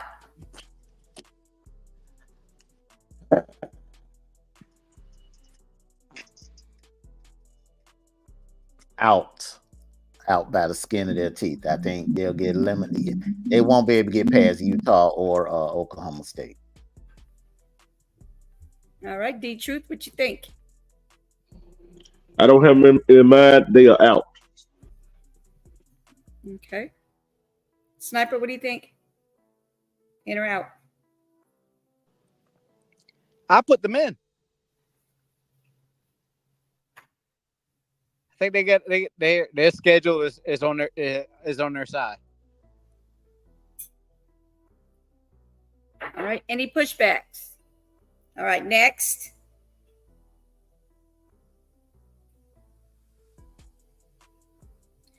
All right, D-Truth, I'm gonna let you do this one first. This is your team, Auburn Tigers. See, they are in because they always a surprise team, especially when nobody talking about them. And I'm glad that nobody talking about them. They had a good year in transfer portal, or getting recruits in for transfer portal and recruit from recruiting. And I'm gonna say this: and Peyton Thor is the second year of Hugh Freeze's offense, gonna be a better Peyton Thor. And they got that running back core is back, and they got some new wide receiver that he can get the ball to. The offensive line is pretty hefty. It's gonna be good, but at the same time, I got them getting in the playoff. They're not winning the conference, but don't be surprised if they do come in. If they end the season with one loss, don't be surprised because they always a surprise team. And I got them. I think I got them in number 9 or number 10 in my playoff bracket. So they make the playoff. All right, Armando, what you got? In or out?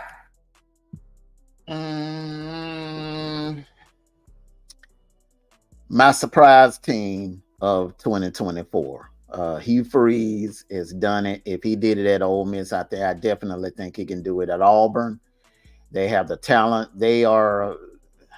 They're being picked to go 8-4. So I'm thinking that they can ease in at 9-3, and they'll do it with a impressive win in Bryant Denny in the Iron Bowl, and that winning that game will impress the voters, will impress the committee. I'm sorry, the committee, and they'll get in. They'll get in. I think they'll get in as that 11th seed, and yeah, Auburn to get in. They're going to have the biggest turnaround out of all the teams in the SEC this year. I think they're going to have a big win against Oklahoma at home. They're gonna defeat Kentucky on the road. I think they'll drop a game to Missouri, Georgia. Missouri and Georgia, they'll lose to Missouri and Georgia. I think they'll beat Bama. They could either be 10-2 or 9-3. All right, Sniper, what you got? I think Auburn is going to be Florida State of last year. I think they're going to have I don't think them beating Alabama is going to be any impressive. Not going to be impressive to anybody because of what Alabama's going through right now with the coaches changes, people going into the transfer portal, losing people to the draft. Auburn is going to have a good year, but it's not going to be good enough. Okay. Any pushbacks? I just want to say he has a point. He has a point there. That's something that we haven't really discussed. That's a scenario, D-True, that we haven't discussed. What if Bama, Bama almost lost 4 games last year. Now, what if Bama, if the ball bounces funny or differently and Bama loses 4, maybe 5 games this season, and that 5th game is the Auburn, will it matter to the committee? Will it matter? We can say that about all the teams, you know what I'm saying? But at the same time, you got to take care of business at hand. Look here. Do know what people look. You said, just like you said, Auburn might lose to Missouri and Georgia, but think about it. Auburn could go in there, beat Georgia and Missouri, and still beat Alabama or lose to Alabama. Which game they're gonna look at the most as Auburn to make the playoff? The Georgia game or the Alabama game? You see what I'm saying? So it's going to be the Georgia game.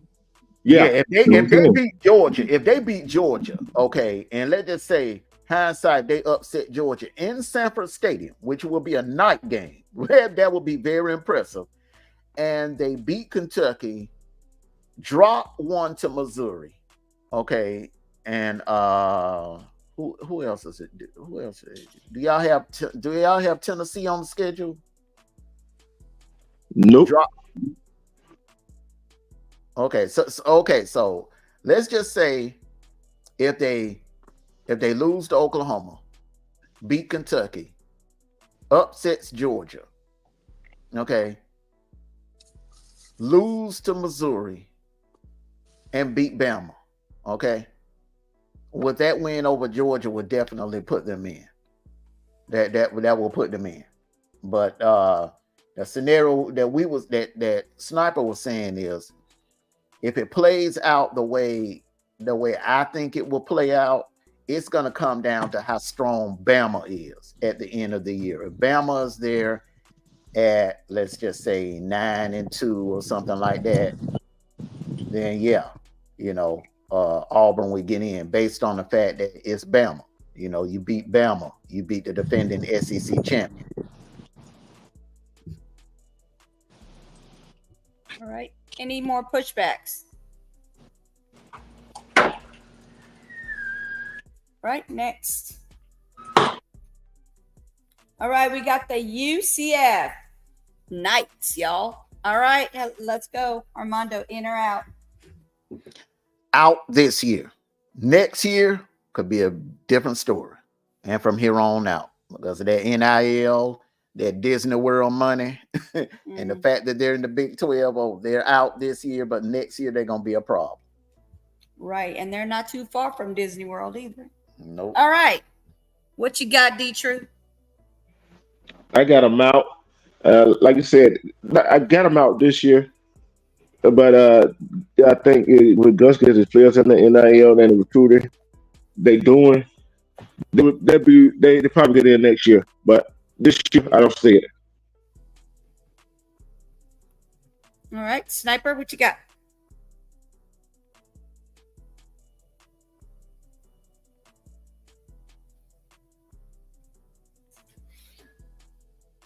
Sniper, you there? Nope, sorry, it was on mute. It's okay. They had a good year. I don't think they have another one coming. I'm going to say no, they are not making it in now or in the near future.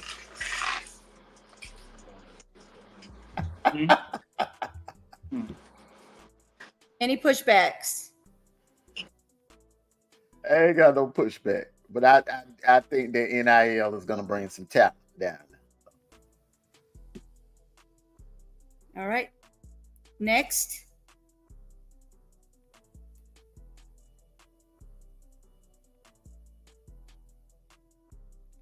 All right, we got Boise State Broncos. Armando, in or out? Not this year.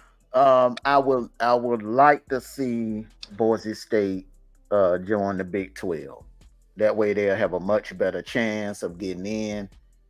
The fact that they're in the group of 5, which means they have to have a perfect season, and I don't see it happening in the Mountain West. The Mountain West is very competitive now for Boise State versus the previous years, and they're competing with the Liberty, where Liberty has a cakewalk of a schedule full of cupcakes. And the group of 5 team that I'm picking this year is Tulane. So that's why I have Boise State out this year. But next year, I think they'll come back strong. But I would like to see them join the Big 12. So that way they could take a loss or 2 and still get in possibly. Okay, what you got, D-True? In or out? I got them out. Like I said, I could see them getting in. I got them out.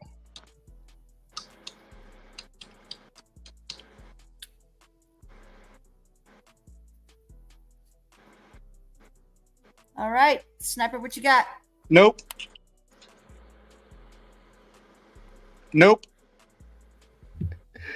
And no. nope. And no. Okay, so 3 no's on that one. All right, any pushbacks? No pushback. It's just a shame that this is not the early 2000s or the 2010 or 2011. Or they would definitely be a slam dunk in for that group of 5 position, that 12th seed. Definitely. All right, y'all don't forget, you guys, college football national championship game. Okay, Atlanta, January 20th, 2025. Don't you forget that. ATL.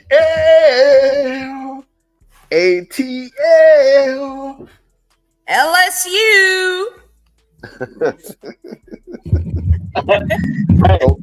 Hey, brother, Sniper. You know what? If Georgia makes to the championship game, Love forbid and Auburn make to the championship game, that is essentially a home game for them two. Yeah, it will. It will be a home game. Yeah.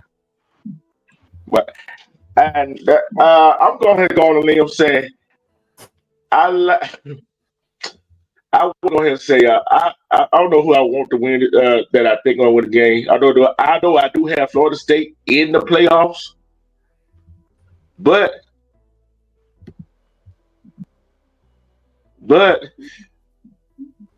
I also said when we talked about the game a while back, 2 weeks ago, that Florida State better not go in that game underrated Georgia Tech, because Georgia Tech might upset them.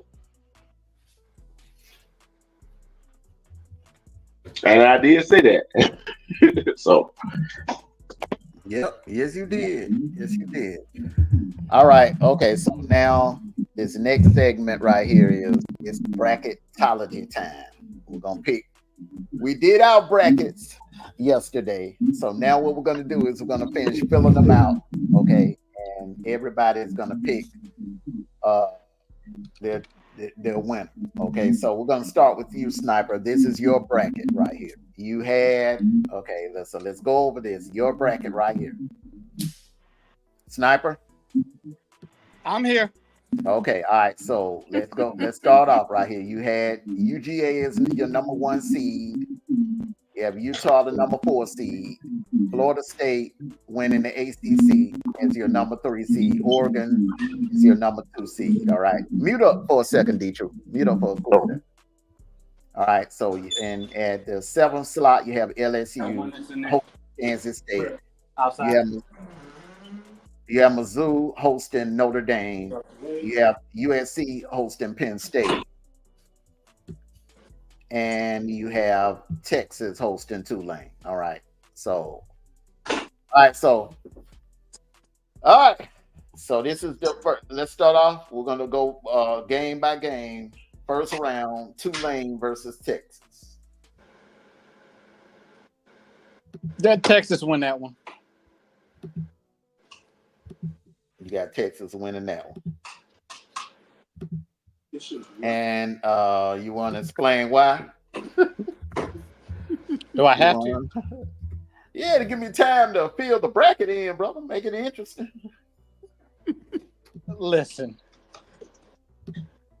Only reason why I put Tulane in there is because they're part of that 5 group. Somebody had to come out of it. So that's the only reason why I put it. But Texas is going to wear them out. Okay. Mm-hmm. All right, bro. All right, now we got Penn State, USC. You got USC getting in. I know you put me on the spot yesterday. I was not prepared. I was not prepared at all. I told you to pull out the top 25. Take your time. It wasn't no hurry. But you insisted on thinking off the top of your head. But let's roll with it.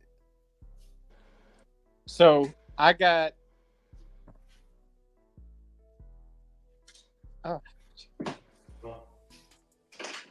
my bracket's already busted, okay? Man, it's for a week 1. We can revisit this. We're gonna revisit this in the middle of the season. We just, it's just a preseason prediction. So Penn State.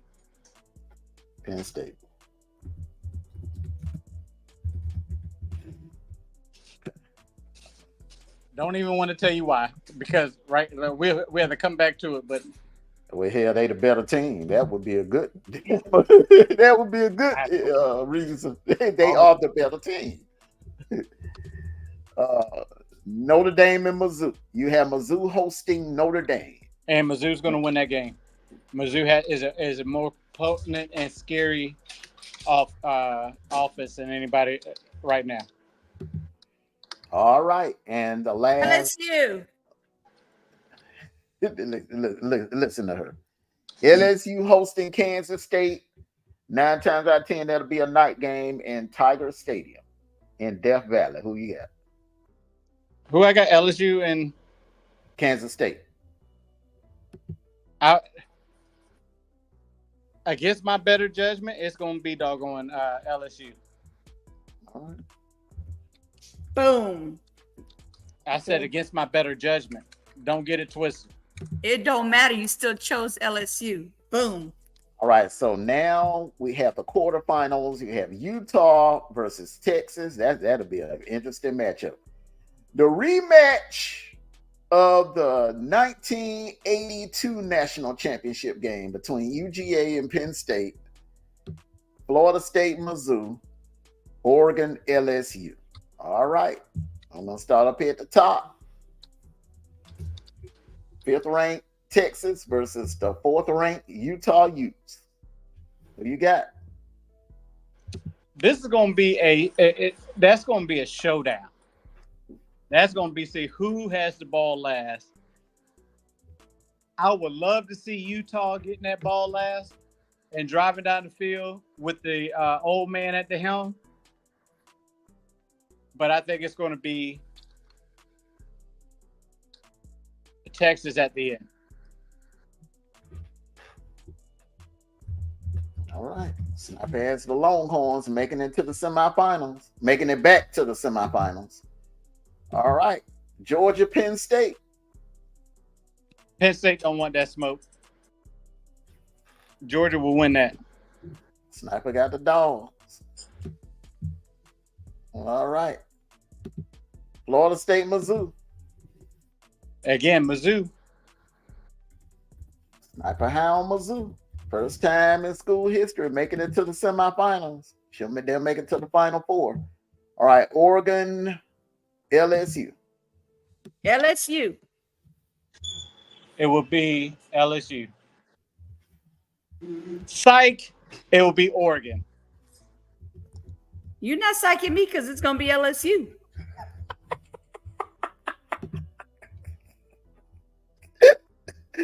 All right. Psych that. Okay, so right here we got in Pasadena, you got UGA versus Texas, which 9 times out of 10 will be a rematch. Well, probably you're basically predicting that will be the rematch of the SEC championship game. And then you have Mizzou versus Oregon. Okay, so we're going to go to the first semifinal game. Who you got winning between Texas and UGA? UGA I would say be Georgia Bulldogs. UGA will beat Texas twice. All right.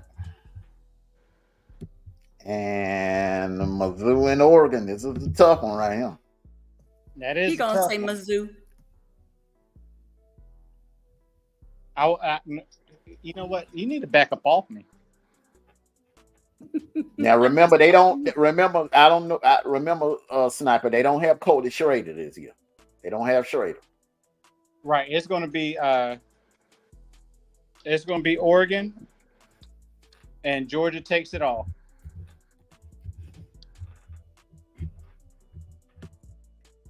Dan Lanning versus Kirby Smart. So Sniper is predicting a Lanning versus Kirby a national title game, and the winner is Georgia. That is Sniper's bracket. That is Sniper's bracket. So, all right, okay, yeah, okay. Sniper has UGA beating Oregon in the Natty.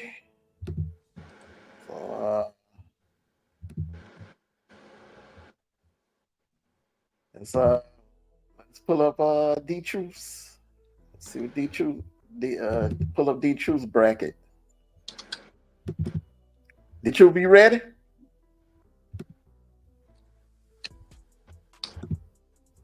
No, I'm still waiting on y'all, so I'm waiting on y'all. Okay, D-Truth got an interesting bracket here, everybody. All right. So, all right, D-Truth has UGA as his number 1 seed. He has Utah as his number 2 seed. He has Ohio State as his number 3 seed. Florida State is his number 4 seed. His 12th seed is Liberty. As Liberty facing Oregon. It's Oregon coming in as the 5th seed. Miami is his 9th seed. Mizzou as his 8th seed. Notre Dame is his 11th seed. Texas, the 6th seed, has Auburn in as his 10th seed, and Oklahoma State as his 7th seed.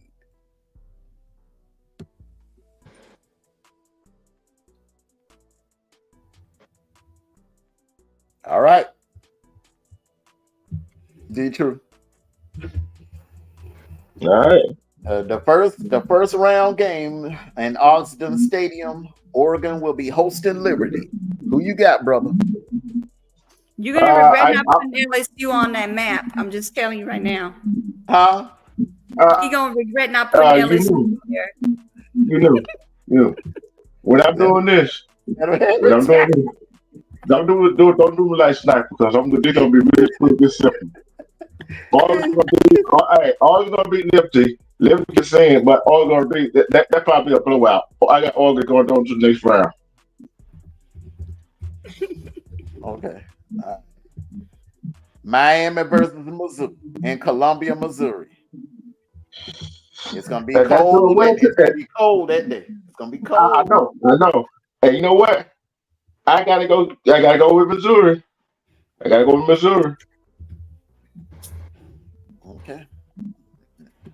All right, Mizzou. Gotta go with Missouri. All right. Just because it's gonna be cold, lads. You know what up in Mizzou. Yes, Lord. Yes, it is. All right. So you got Notre Dame going down to Austin. Texas hosting the Irish in Austin. Ooh, boy. Notre Dame kind of like my dog horse. I'm gonna have to keep going with Notre Dame to go into the next round. Okay. All right, and Auburn going to Stillwater. You're gonna say Auburn. Play the Cowboys. Cowboys and the Tigers. And I got to go with Auburn on that one, because I don't think Ganning, every big game he don't play, he as a coach he has choked. Stop me if I'm lying. You ain't lying. I can't argue with that. I can't argue with that. Mike Gundy has not showed up in big games, and Hugh Freeze has definitely showed up in big games. He's the only coach that I can think of that has beaten Nick Saban back to back. It should have been 3 years in a row. The referee okay. Yeah, you already know how that goes. So that's the only reason I got Auburn beat Oklahoma State and move it on. All right. Okay, so now we're in the quarterfinals. So you got Florida State playing Oregon. I got to ride with Oregon. I got to ride with Oregon. Got Chris the ball up there. As long as he's still there, they doing something. Dan Lanning. Now, you know what I mean? Now, I don't know why I'm thinking 2010. Chris I'm thinking 2010. Yeah, Cristobal got put out in the first round against Missouri. Yeah, but I saw Florida State. You're gonna be sitting at home. You made the playoffs. You did what you set out to do, but time to go back, sit at home. All right. Now, UGA versus Mizzou. This is a old school SEC East rivals, SEC East battle. The question is, y'all got Missouri this year, right? No. On the regular season. Y'all don't? We don't see it. Okay. Okay, so I got Georgia. I'll take Georgia winning that game over Mizzou because it's based on a neutral site. Okay. All right. Rematch of last year's game in South Bend. Got Ohio State versus Notre Dame. I got a feeling Ohio State gonna pull it out. Ohio State gonna pull it out, and although, like I said, we're gonna revisit this and see how teams do during the week. But I got Ohio State advancing. Okay. And Utah versus Auburn. Whoo! If our defense shows up like it usually does as an SEC defense, that's gonna be a defensive battle. That's going to be a defensive battle right there. Can they contain Cam Rising? So that is the question. And the thing about it, what the difference in that game going to be? It ain't containing Cam Rising, right? Is how good is Utah special team? You know what I mean by special team? Mm-hmm. If Utah kicker, can he make that winning field goal under pressure? That's what I'm looking at right there. And you know how big I am on Auburn special team. If it comes out special team, I got to go with Auburn, beat Utah.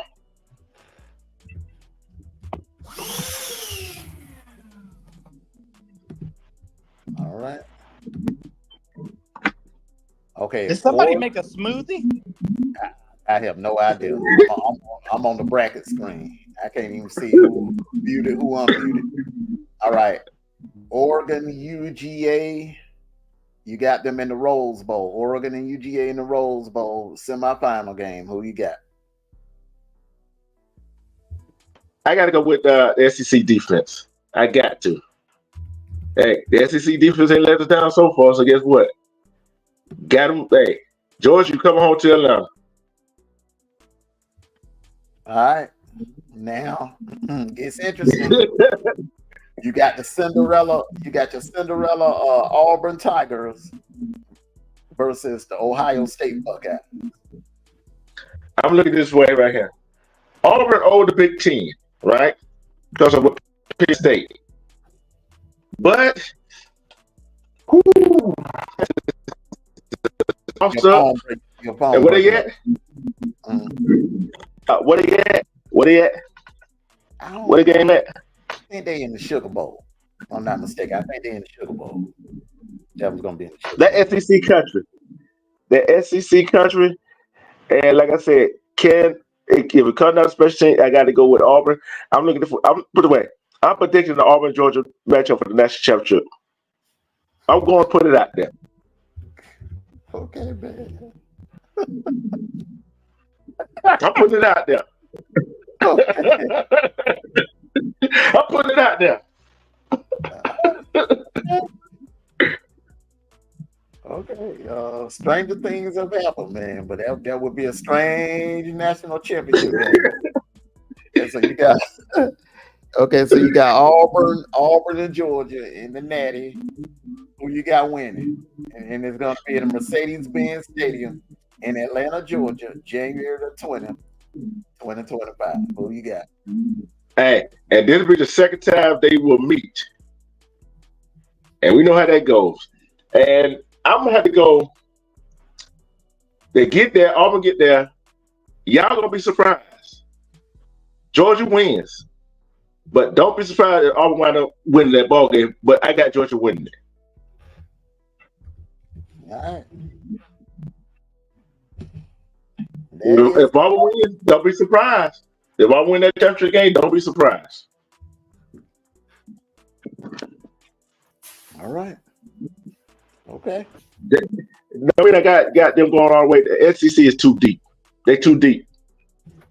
They're too deep. Anybody got in the pushback? Sniper? No pushback from me. I'm just listening to the brother talk.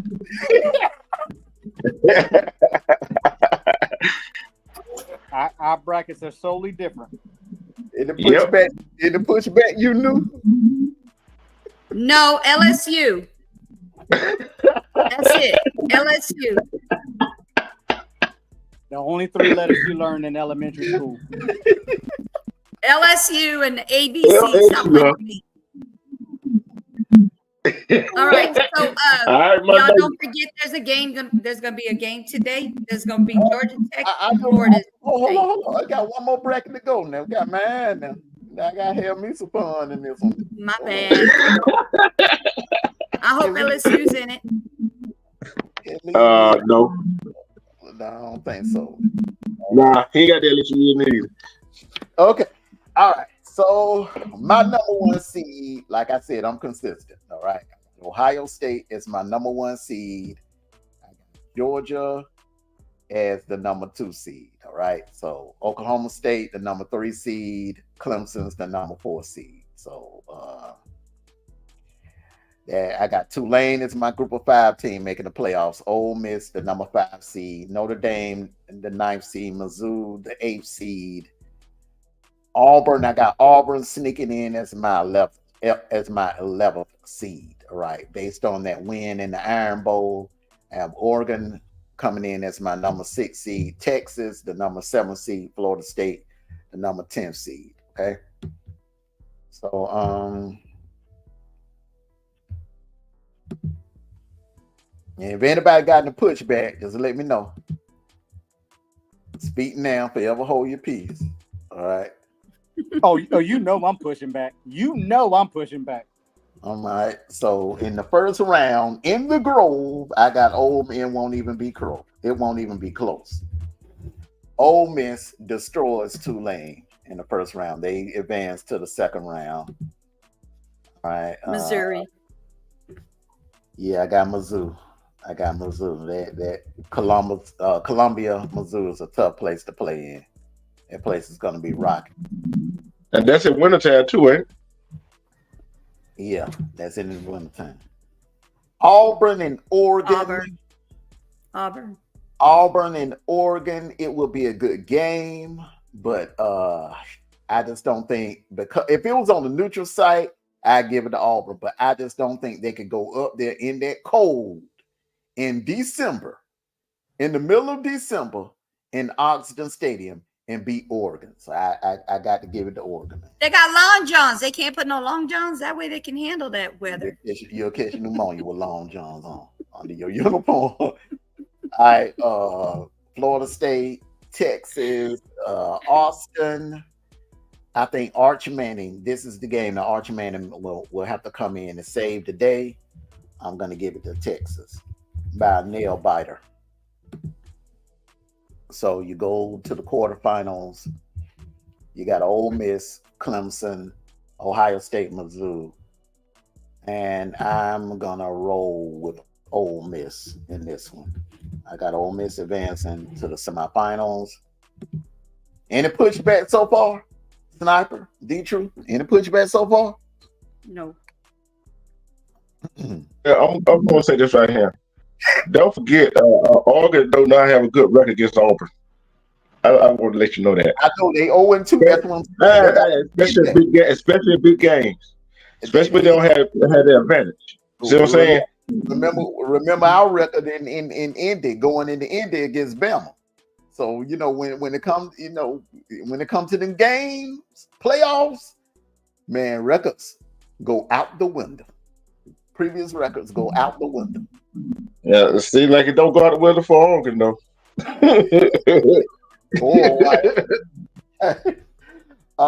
Ohio State, Mizzou, because it's going to be on the neutral site. I got to give it to Ohio State, and it's going to be it'll be indoors too. Got to give that to Ohio State, man. Ohio State is a juggernaut. Seriously? Yeah. Between Ohio State and who? Mizzou. If they had Schrader, I would be right with you, bro. I probably would have Mizzou. Man, I would have Mizzou winning that game, but they don't have Schrader. They don't have Schrader. So to beat Ohio State, you have to have an elite running game. And that's the only thing Mizzou don't have. They don't have an elite running game like they had last year. They have an elite passing game. They'll be able to get Notre Dame in the air, but you ain't gonna be able to get Ohio State in the air because Caleb Downs and that Denzel dude, that Denzel dude back, that think Denzel Ward, man, that's the no-fly zone.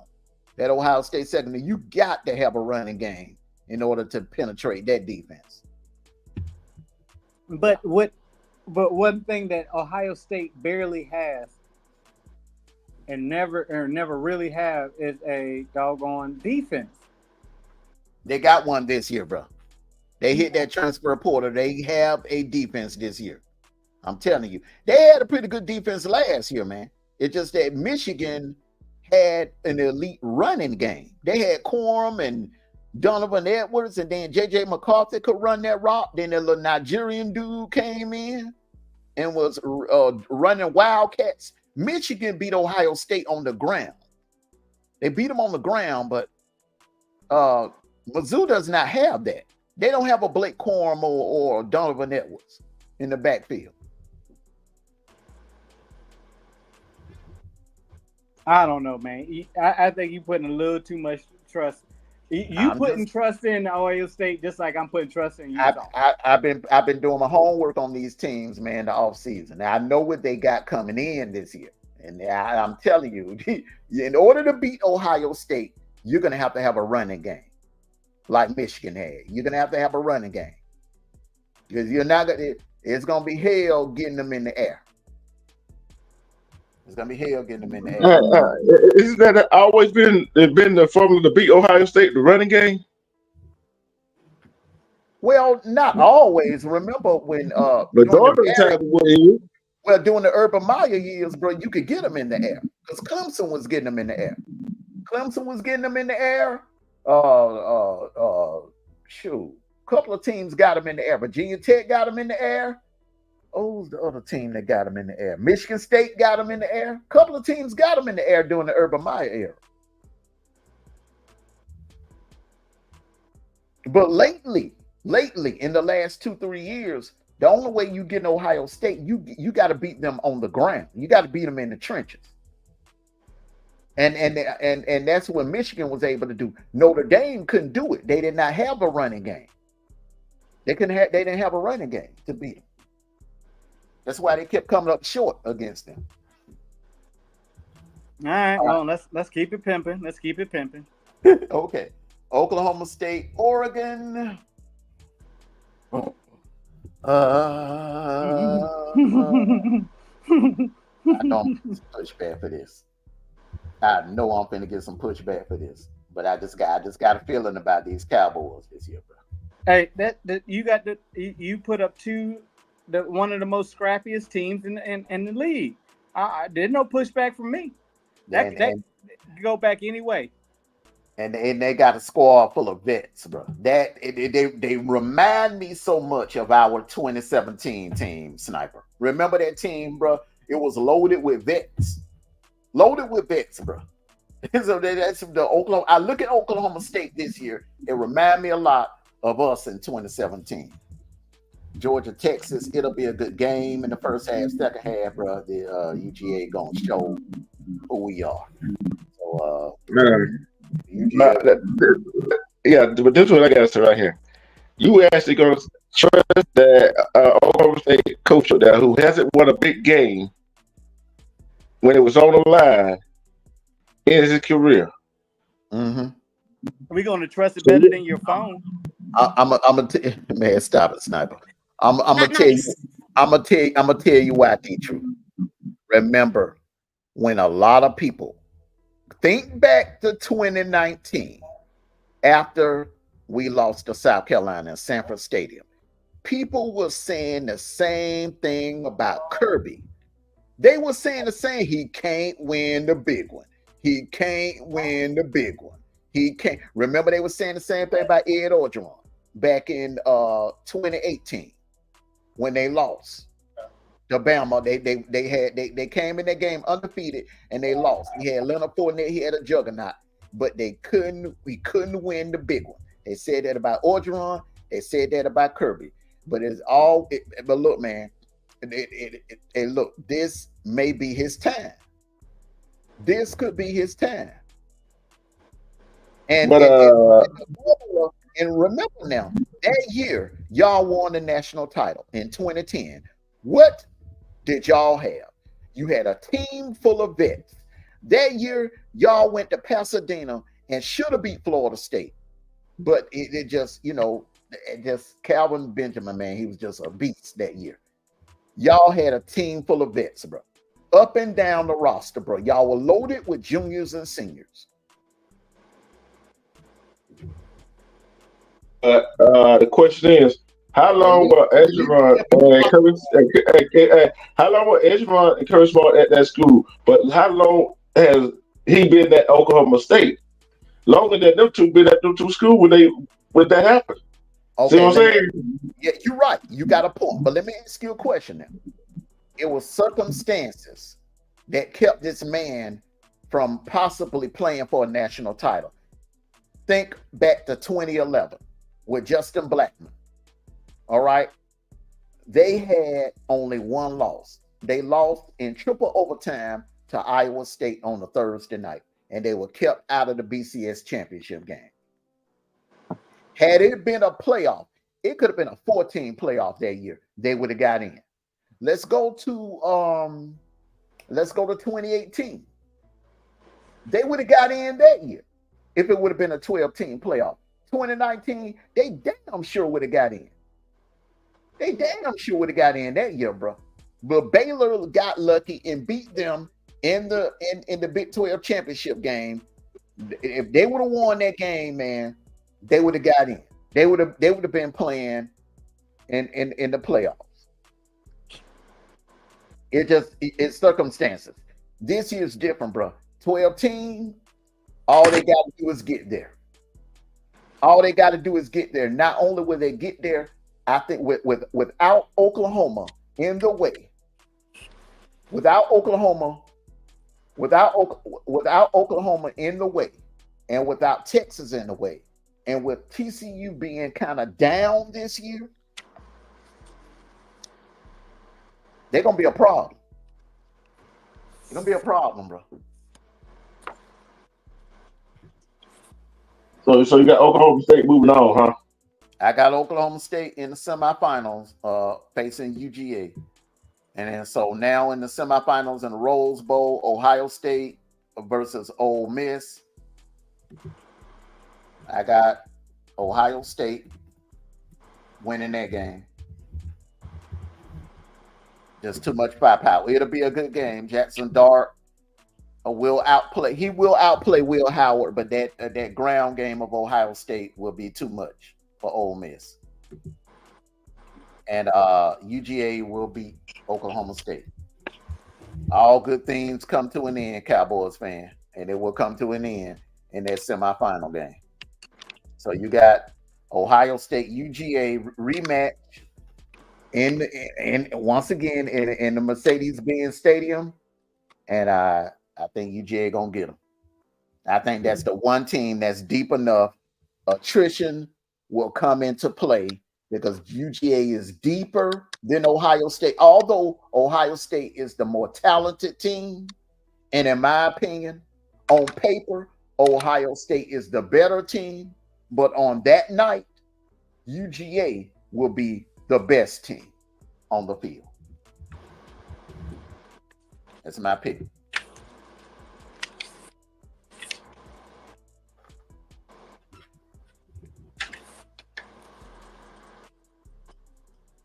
All right. Any pushback? Everybody for UGA then. Any pushback? Nope, I'm gonna leave you alone with your Ohio State folks. And we're just gonna keep it pending. I don't know what your problem is with Ohio State, man. I don't know what your problem is with Ohio State, but man, hey man, look, man, hey, I don't like them either, but bro, they good. They are that damn good. I'm telling you, man, they loaded up. Then they had the best offseason, in my opinion, as far as the transfer portal and retention. They kept their key. I was shocked that Abuka came back. I was shocked because he would have been at least a guaranteed second rounder in the NFL. I don't know. He could have been. Coulda, shoulda, woulda. But Ohio State, nope. Can't do it. All right. So now this is the next thing I want to ask everyone. The game starts in 5 minutes. Just want to let y'all know. Okay, we're gonna pick the game. We're gonna pick the game. All right. So this is what we'll do. Yeah, we'll pick the game right now. We'll pick the game right now. All right, let's go. You knew. I'm gonna start with you. Florida State, Georgia Tech. Who you got? Georgia Tech. Okay. You knew picking the upset. Mm-hmm. Bold prediction now. She picking the upset. You writing this down? Hey, I know D Truth writing it down. I ain't got no pen and paper around. I know D Truth writing it down. I'm gonna put this on the so we can have points at the end of the in each week.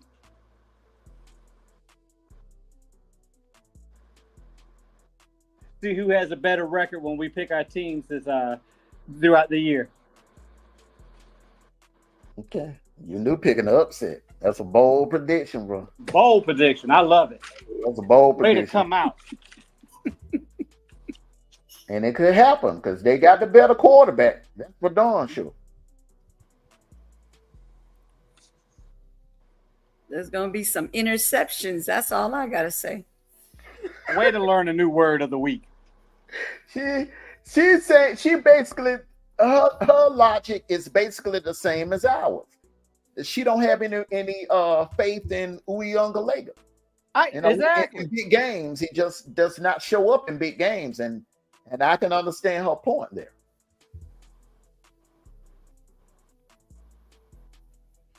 All right, Sniper. Who you got? Florida State, Georgia Tech. I know you've been going back and forth all week. You said you was gonna wait till today. And I am, as much as I hate to say this, rumbling, blumbling, and bumbling. Let's go, Georgia Tech. All right. Woo. Okay. To Sniper, you knew, boy. They bold predictions, D-True. They coming in kicking in the 2024 season. All right. They said Florida State. Huh? No, What? they saying Georgia Tech. They picking Tech to win this game, bro. This is like I said, this is an ACC conference game for both teams, right? So it basically is a must win for both teams to get a head start, be on top of the ACC, and then Florida State. Whoa, they might be right. Think about it. The next game they play is an ACC game again. So, like I said, I'm going with Florida State, but would I be surprised Georgia Tech win this ball game? No, I wouldn't. I wouldn't be surprised that Georgia Tech won this ball game. So I'll go with Florida State. All right, Armando, you the last one. What you got?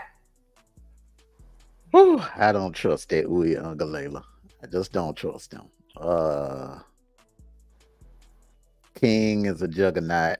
I think King will get drafted somewhere around the late first round because he's a hell of a quarterback. I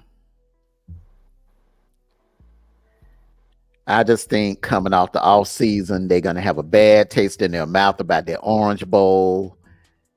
I just think Norvell is a hell of a coach. He's earned my respect. I think he's he's entering into the elite coaching status. So I think he's gonna have them ready game one. It's a neutral site.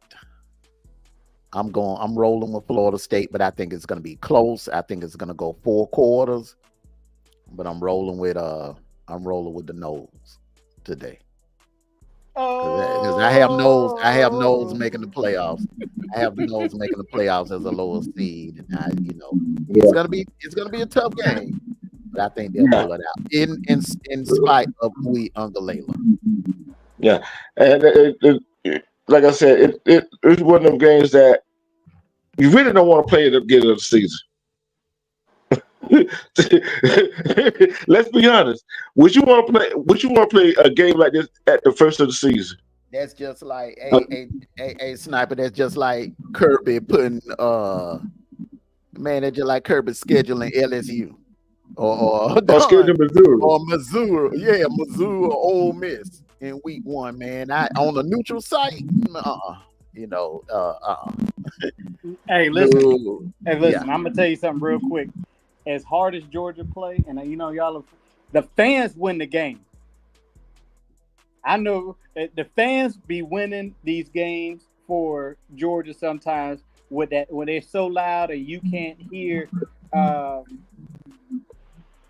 your quarterback calling plays or something like that. I'm telling you right now, the fans win a lot of games. Hey, listen, y'all. We got a MEAC and SWAC game tonight. Florida A&M versus Norfolk State. Woo, that's gonna be a good one. They're gonna be a tough game right now. I got Florida A&M all day. I got Norfolk State. I gotta go with Norfolk State.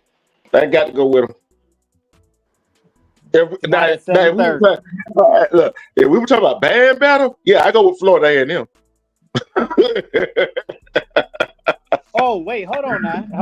Florida A&M hit that transfer portal pretty hard this off season too. That's why I'm rolling. Oh yeah. Time I would be picking Norfolk State, but I think Florida A&M gonna surprise some people tonight. Yeah, but we've got some good games, and thank y'all. Hey, Hawaii, Delaware State. That's Thursday, right? Yeah.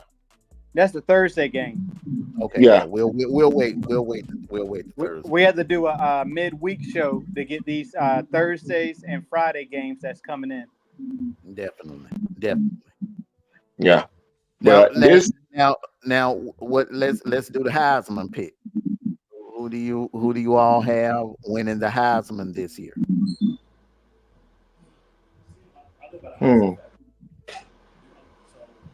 We'll start with you, D Troop, and then we'll end it with you new question. I'm tell you right now. I really don't have a Heisman pick because either gonna be a quarterback or a running back. You know what I'm saying? So I really don't have a Heisman pick, because I'm looking at the overall play of everybody. You know what I'm saying? Everybody, not just a running back, quarterback. You know what I'm saying? Or the wide receiver, which majority of the time the Heisman goes to. So, and majority of the list that on the Heisman list is quarterbacks and running backs. I'm gonna say my pick to about the middle of the season, see how defensive player do.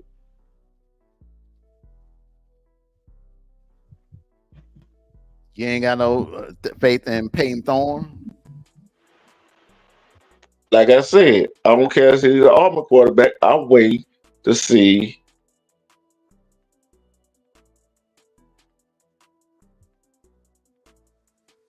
Could be in the top 10 of Heisman race too.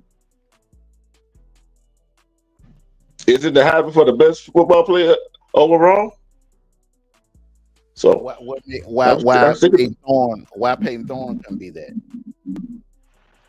But what? Hey, you're not gonna tell. What happened? Hey, but no. He had a better game. He had a better game. Hold on. What have I been saying? What have I been saying?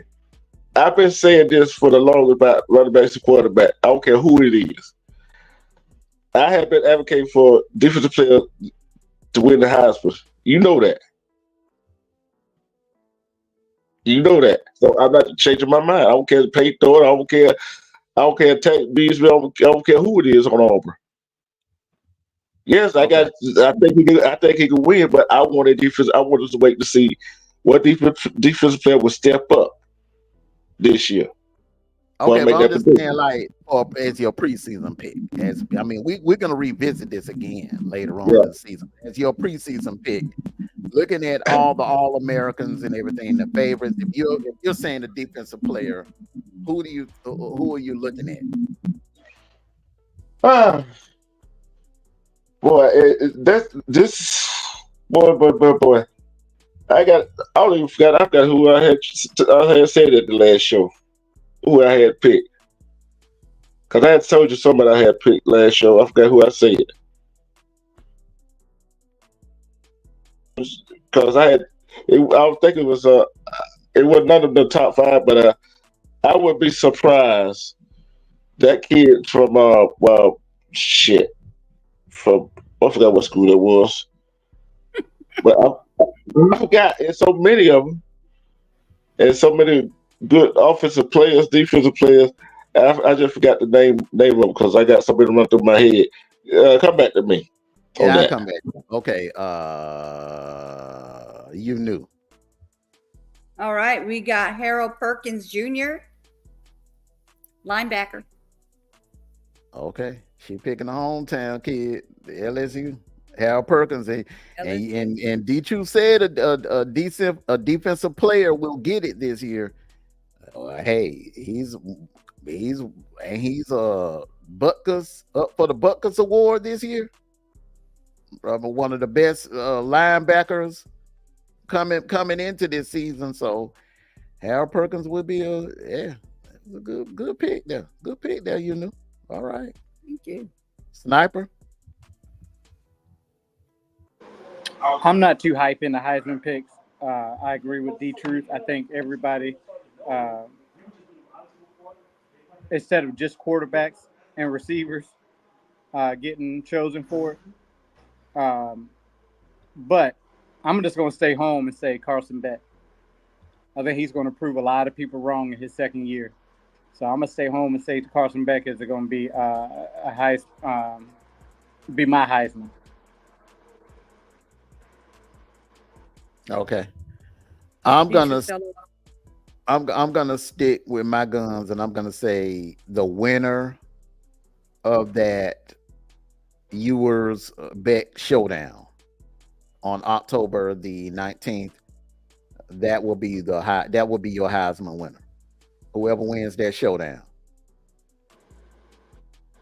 Much like Tua versus Joe Burrows decided the Heisman in 2019, the Beck Ewers showdown will decide the Heisman this year.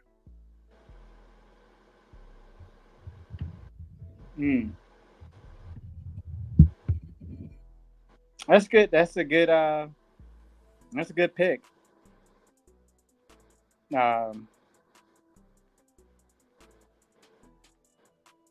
I don't think and got your preseason picks and all that good stuff.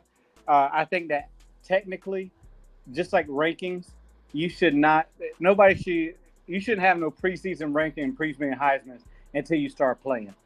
Yeah, let your stats pick up on. Let your stats pick up for you on that. Yeah, we just we just picking it because preseason. We do. No, not us. I'm talking about in general. I'm talking about like. Yeah, I agree with you. I really don't start paying attention to the Heisman race until like that first week of October, that first or second week of October, because by then you've done gotten 4 weeks in, and you pretty much that's just like the year Cam Newton won it. You knew by week 4, week 5 he was going to be in New York. You knew he was going to be in New York because of the way he showed out in that Clemson game. And when he showed out in that South Carolina game, we knew he was going to be there. He was going to be in New York. But yeah, I like all 3 picks. I'm taking it down to that Ewers Beck showdown. Harold Perkins. If you're talking defense, D-Troop, Harold Perkins would be a great candidate. As a matter of fact, I'm going to say he would definitely be in New York because he just dominated. Harold Perkins for LSU because he's last years, man. And Beck is a damn good pick because Beck has a lot of marquee games, which means he's going to be on national TV darn near every week. So he's going to get a lot of exposure. And the rule of thumb: the more exposure you get, the better your chances are of winning the Heisman. Yeah, and don't forget about Travis Hunter. Boy. Hey, he locked down. You know what I'm saying? Don't forget about Travis Hunter at Colorado and in the Big Ten now. Hey. 12. Yeah. So that's a good pick. That's a good pick. He plays both ways, so he could pull off a Charles Woodson. He returns kicks. He plays defense and offense. Yeah. Hey, let me ask y'all one last question before we get off this thing because they about to kick it off right now. I can't believe this, y'all. I mean, I'm watching Georgia Tech right now. That's hard for me to do because I don't like Georgia Tech, but it's football season, y'all, and they about to kick this damn thing off. Should the Heisman be chosen by the best player at the position or by wins and losses? Because you can have let's just say Dylan Bell. He goes off and has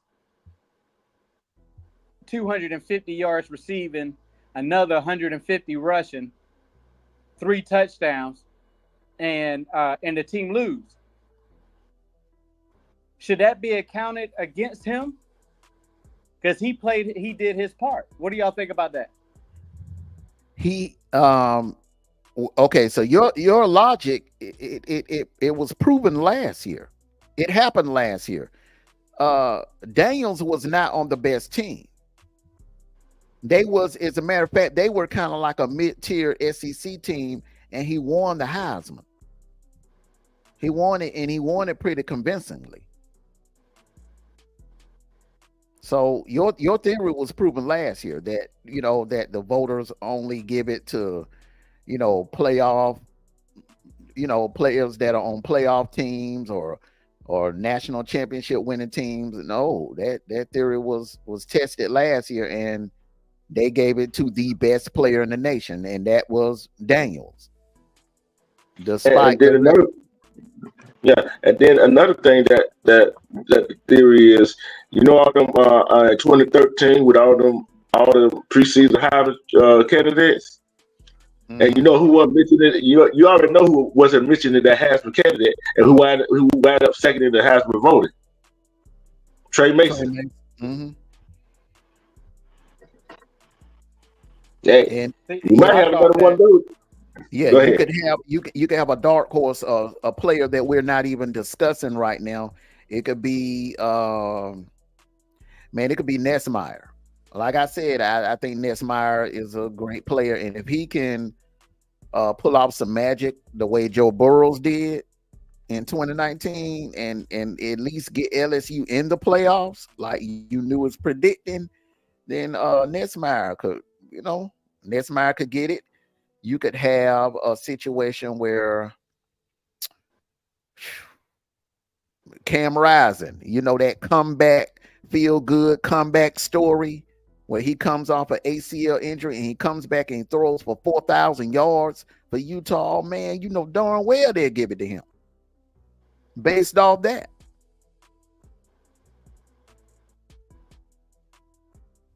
You never know. You never know. Mm-hmm. All right. So any final words, everybody? Any final words? So before we get ready to get on up out of here?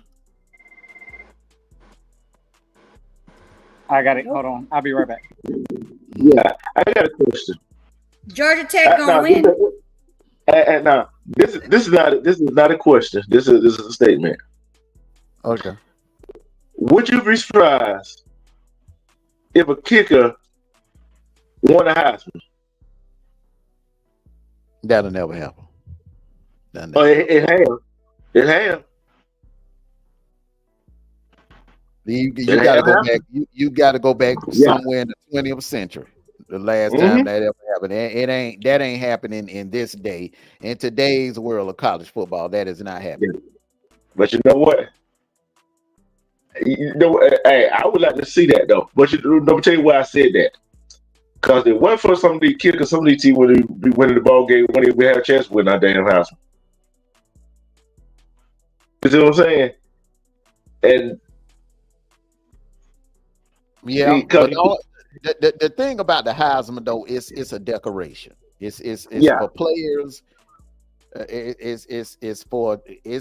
That's why more offensive players get it than defensive players, because it's for the best player, true enough, but it's also for the most decorated player. And who's the most decorated player on the team? It's someone on the offense, either running back or the quarterback or the receiver. And that receiver, and that's what I was trying to explain to Alpha last year when he predicted that Harrison would win it.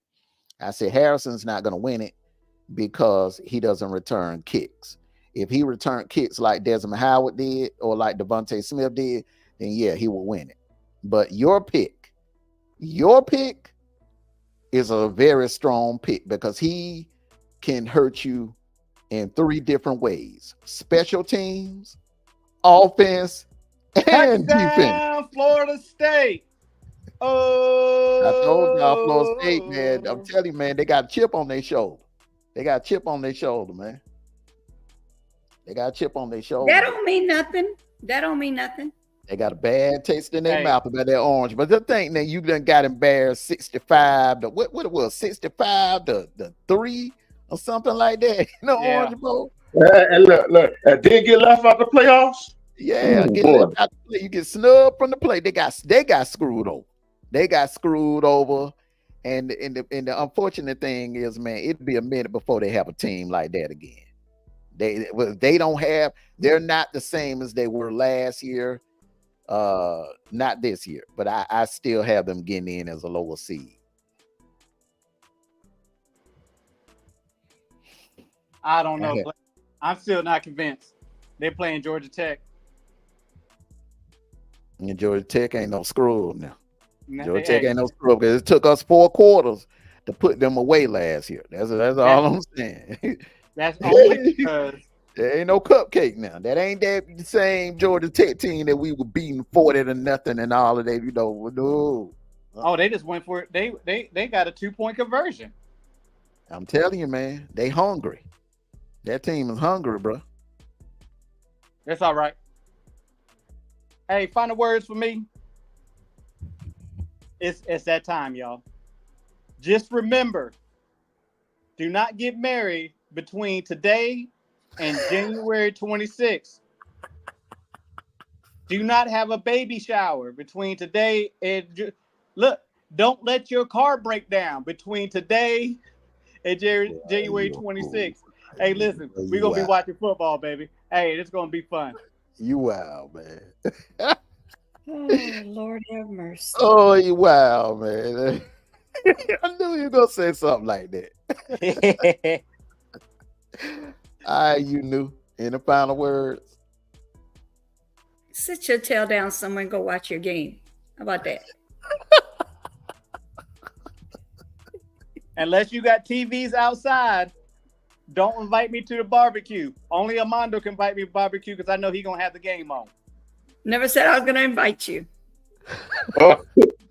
Armando, there's going to be a long season with these two. Oh, yeah. Oh, yeah. You're a long season with these two. Oh, yeah. Hey, you knew. Say your ABCs. LSU. All right, now. Ooh, Lord have mercy. But go ahead, bye, y'all. Enjoy yourself. Enjoy yourself. Hey, be safe. Drink plenty of water because it's still hot out there. Hey, it's football season. Let's go. Let's do it. Thank you for coming through. And you guys ain't gotta get up. You ain't gotta go home, go watch your football game. But you do gotta get up out of here. All right, everyone. Hey, Sniper. Yo. Your final words. Any final words? Yeah. Don't invite me to nothing between now and at January 26th. Hey, look, and please do not call me between the hours of 12 and 9:30. Only time that I talk on my phone is during halftime. And when a game over and there's a break between then. Other than that, I'm making sandwiches and I'm sitting down for another game. All right. Okay. All right, everyone. I hope everyone enjoyed the show, the kickoff show, to kick off the show. All right. We will not have a post-game show tonight, but next week we will have the post-game show. It will be a full slate of games next Saturday. Our start time will be 8:30 next Saturday morning.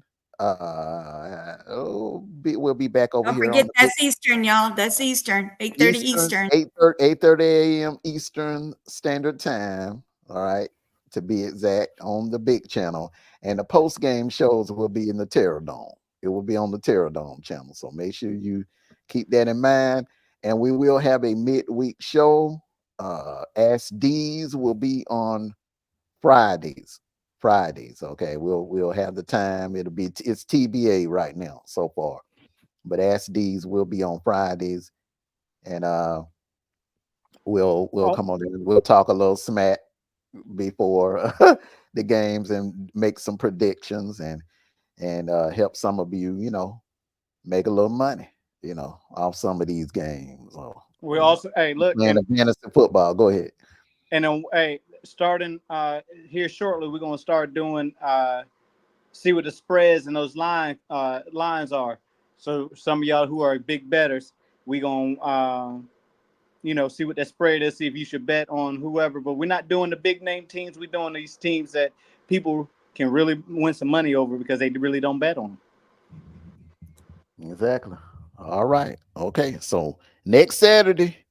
This was the kickoff show. The season officially began today, but next Saturday is going to be a full slate. Salute to you, Sikkim. Blessings to you. Happy Saturday to you. Happy Saturday to everyone. Enjoy your college football opening day. Georgia Tech, Florida State. As we updated, Florida State is up now 8-0. They ain't waste no time. So everyone, this is it for today. We will see you back this week, Friday, SDs, and then the kickoff show next Saturday morning. There will be no post-game show tonight because we don't have a full slate, but we will be back next Saturday night.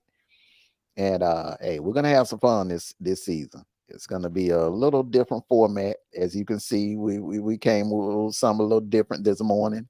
So we hope you enjoyed it. Make sure you hit that like button. Leave a comment in the comment section. Leave a comment. Who do you think is going to win the national title this year? Who do you have as your 12-team playoff? Leave a comment in the comment section.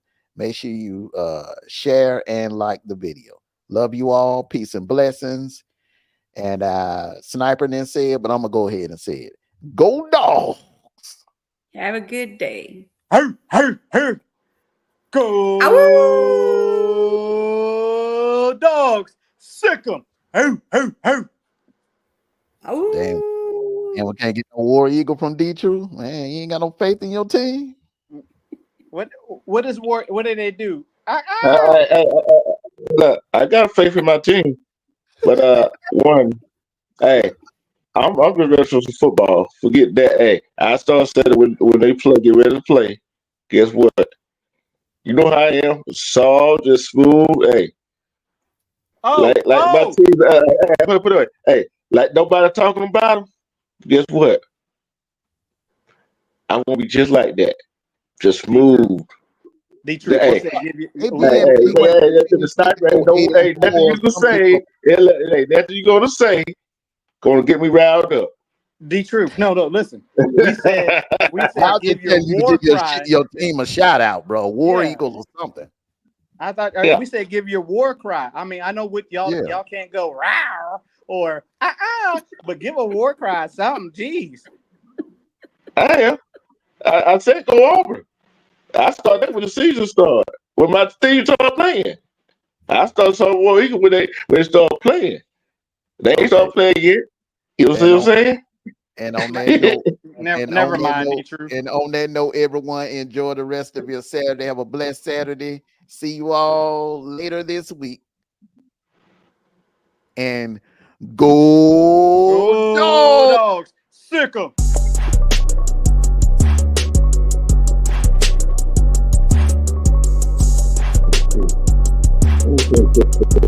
Okay.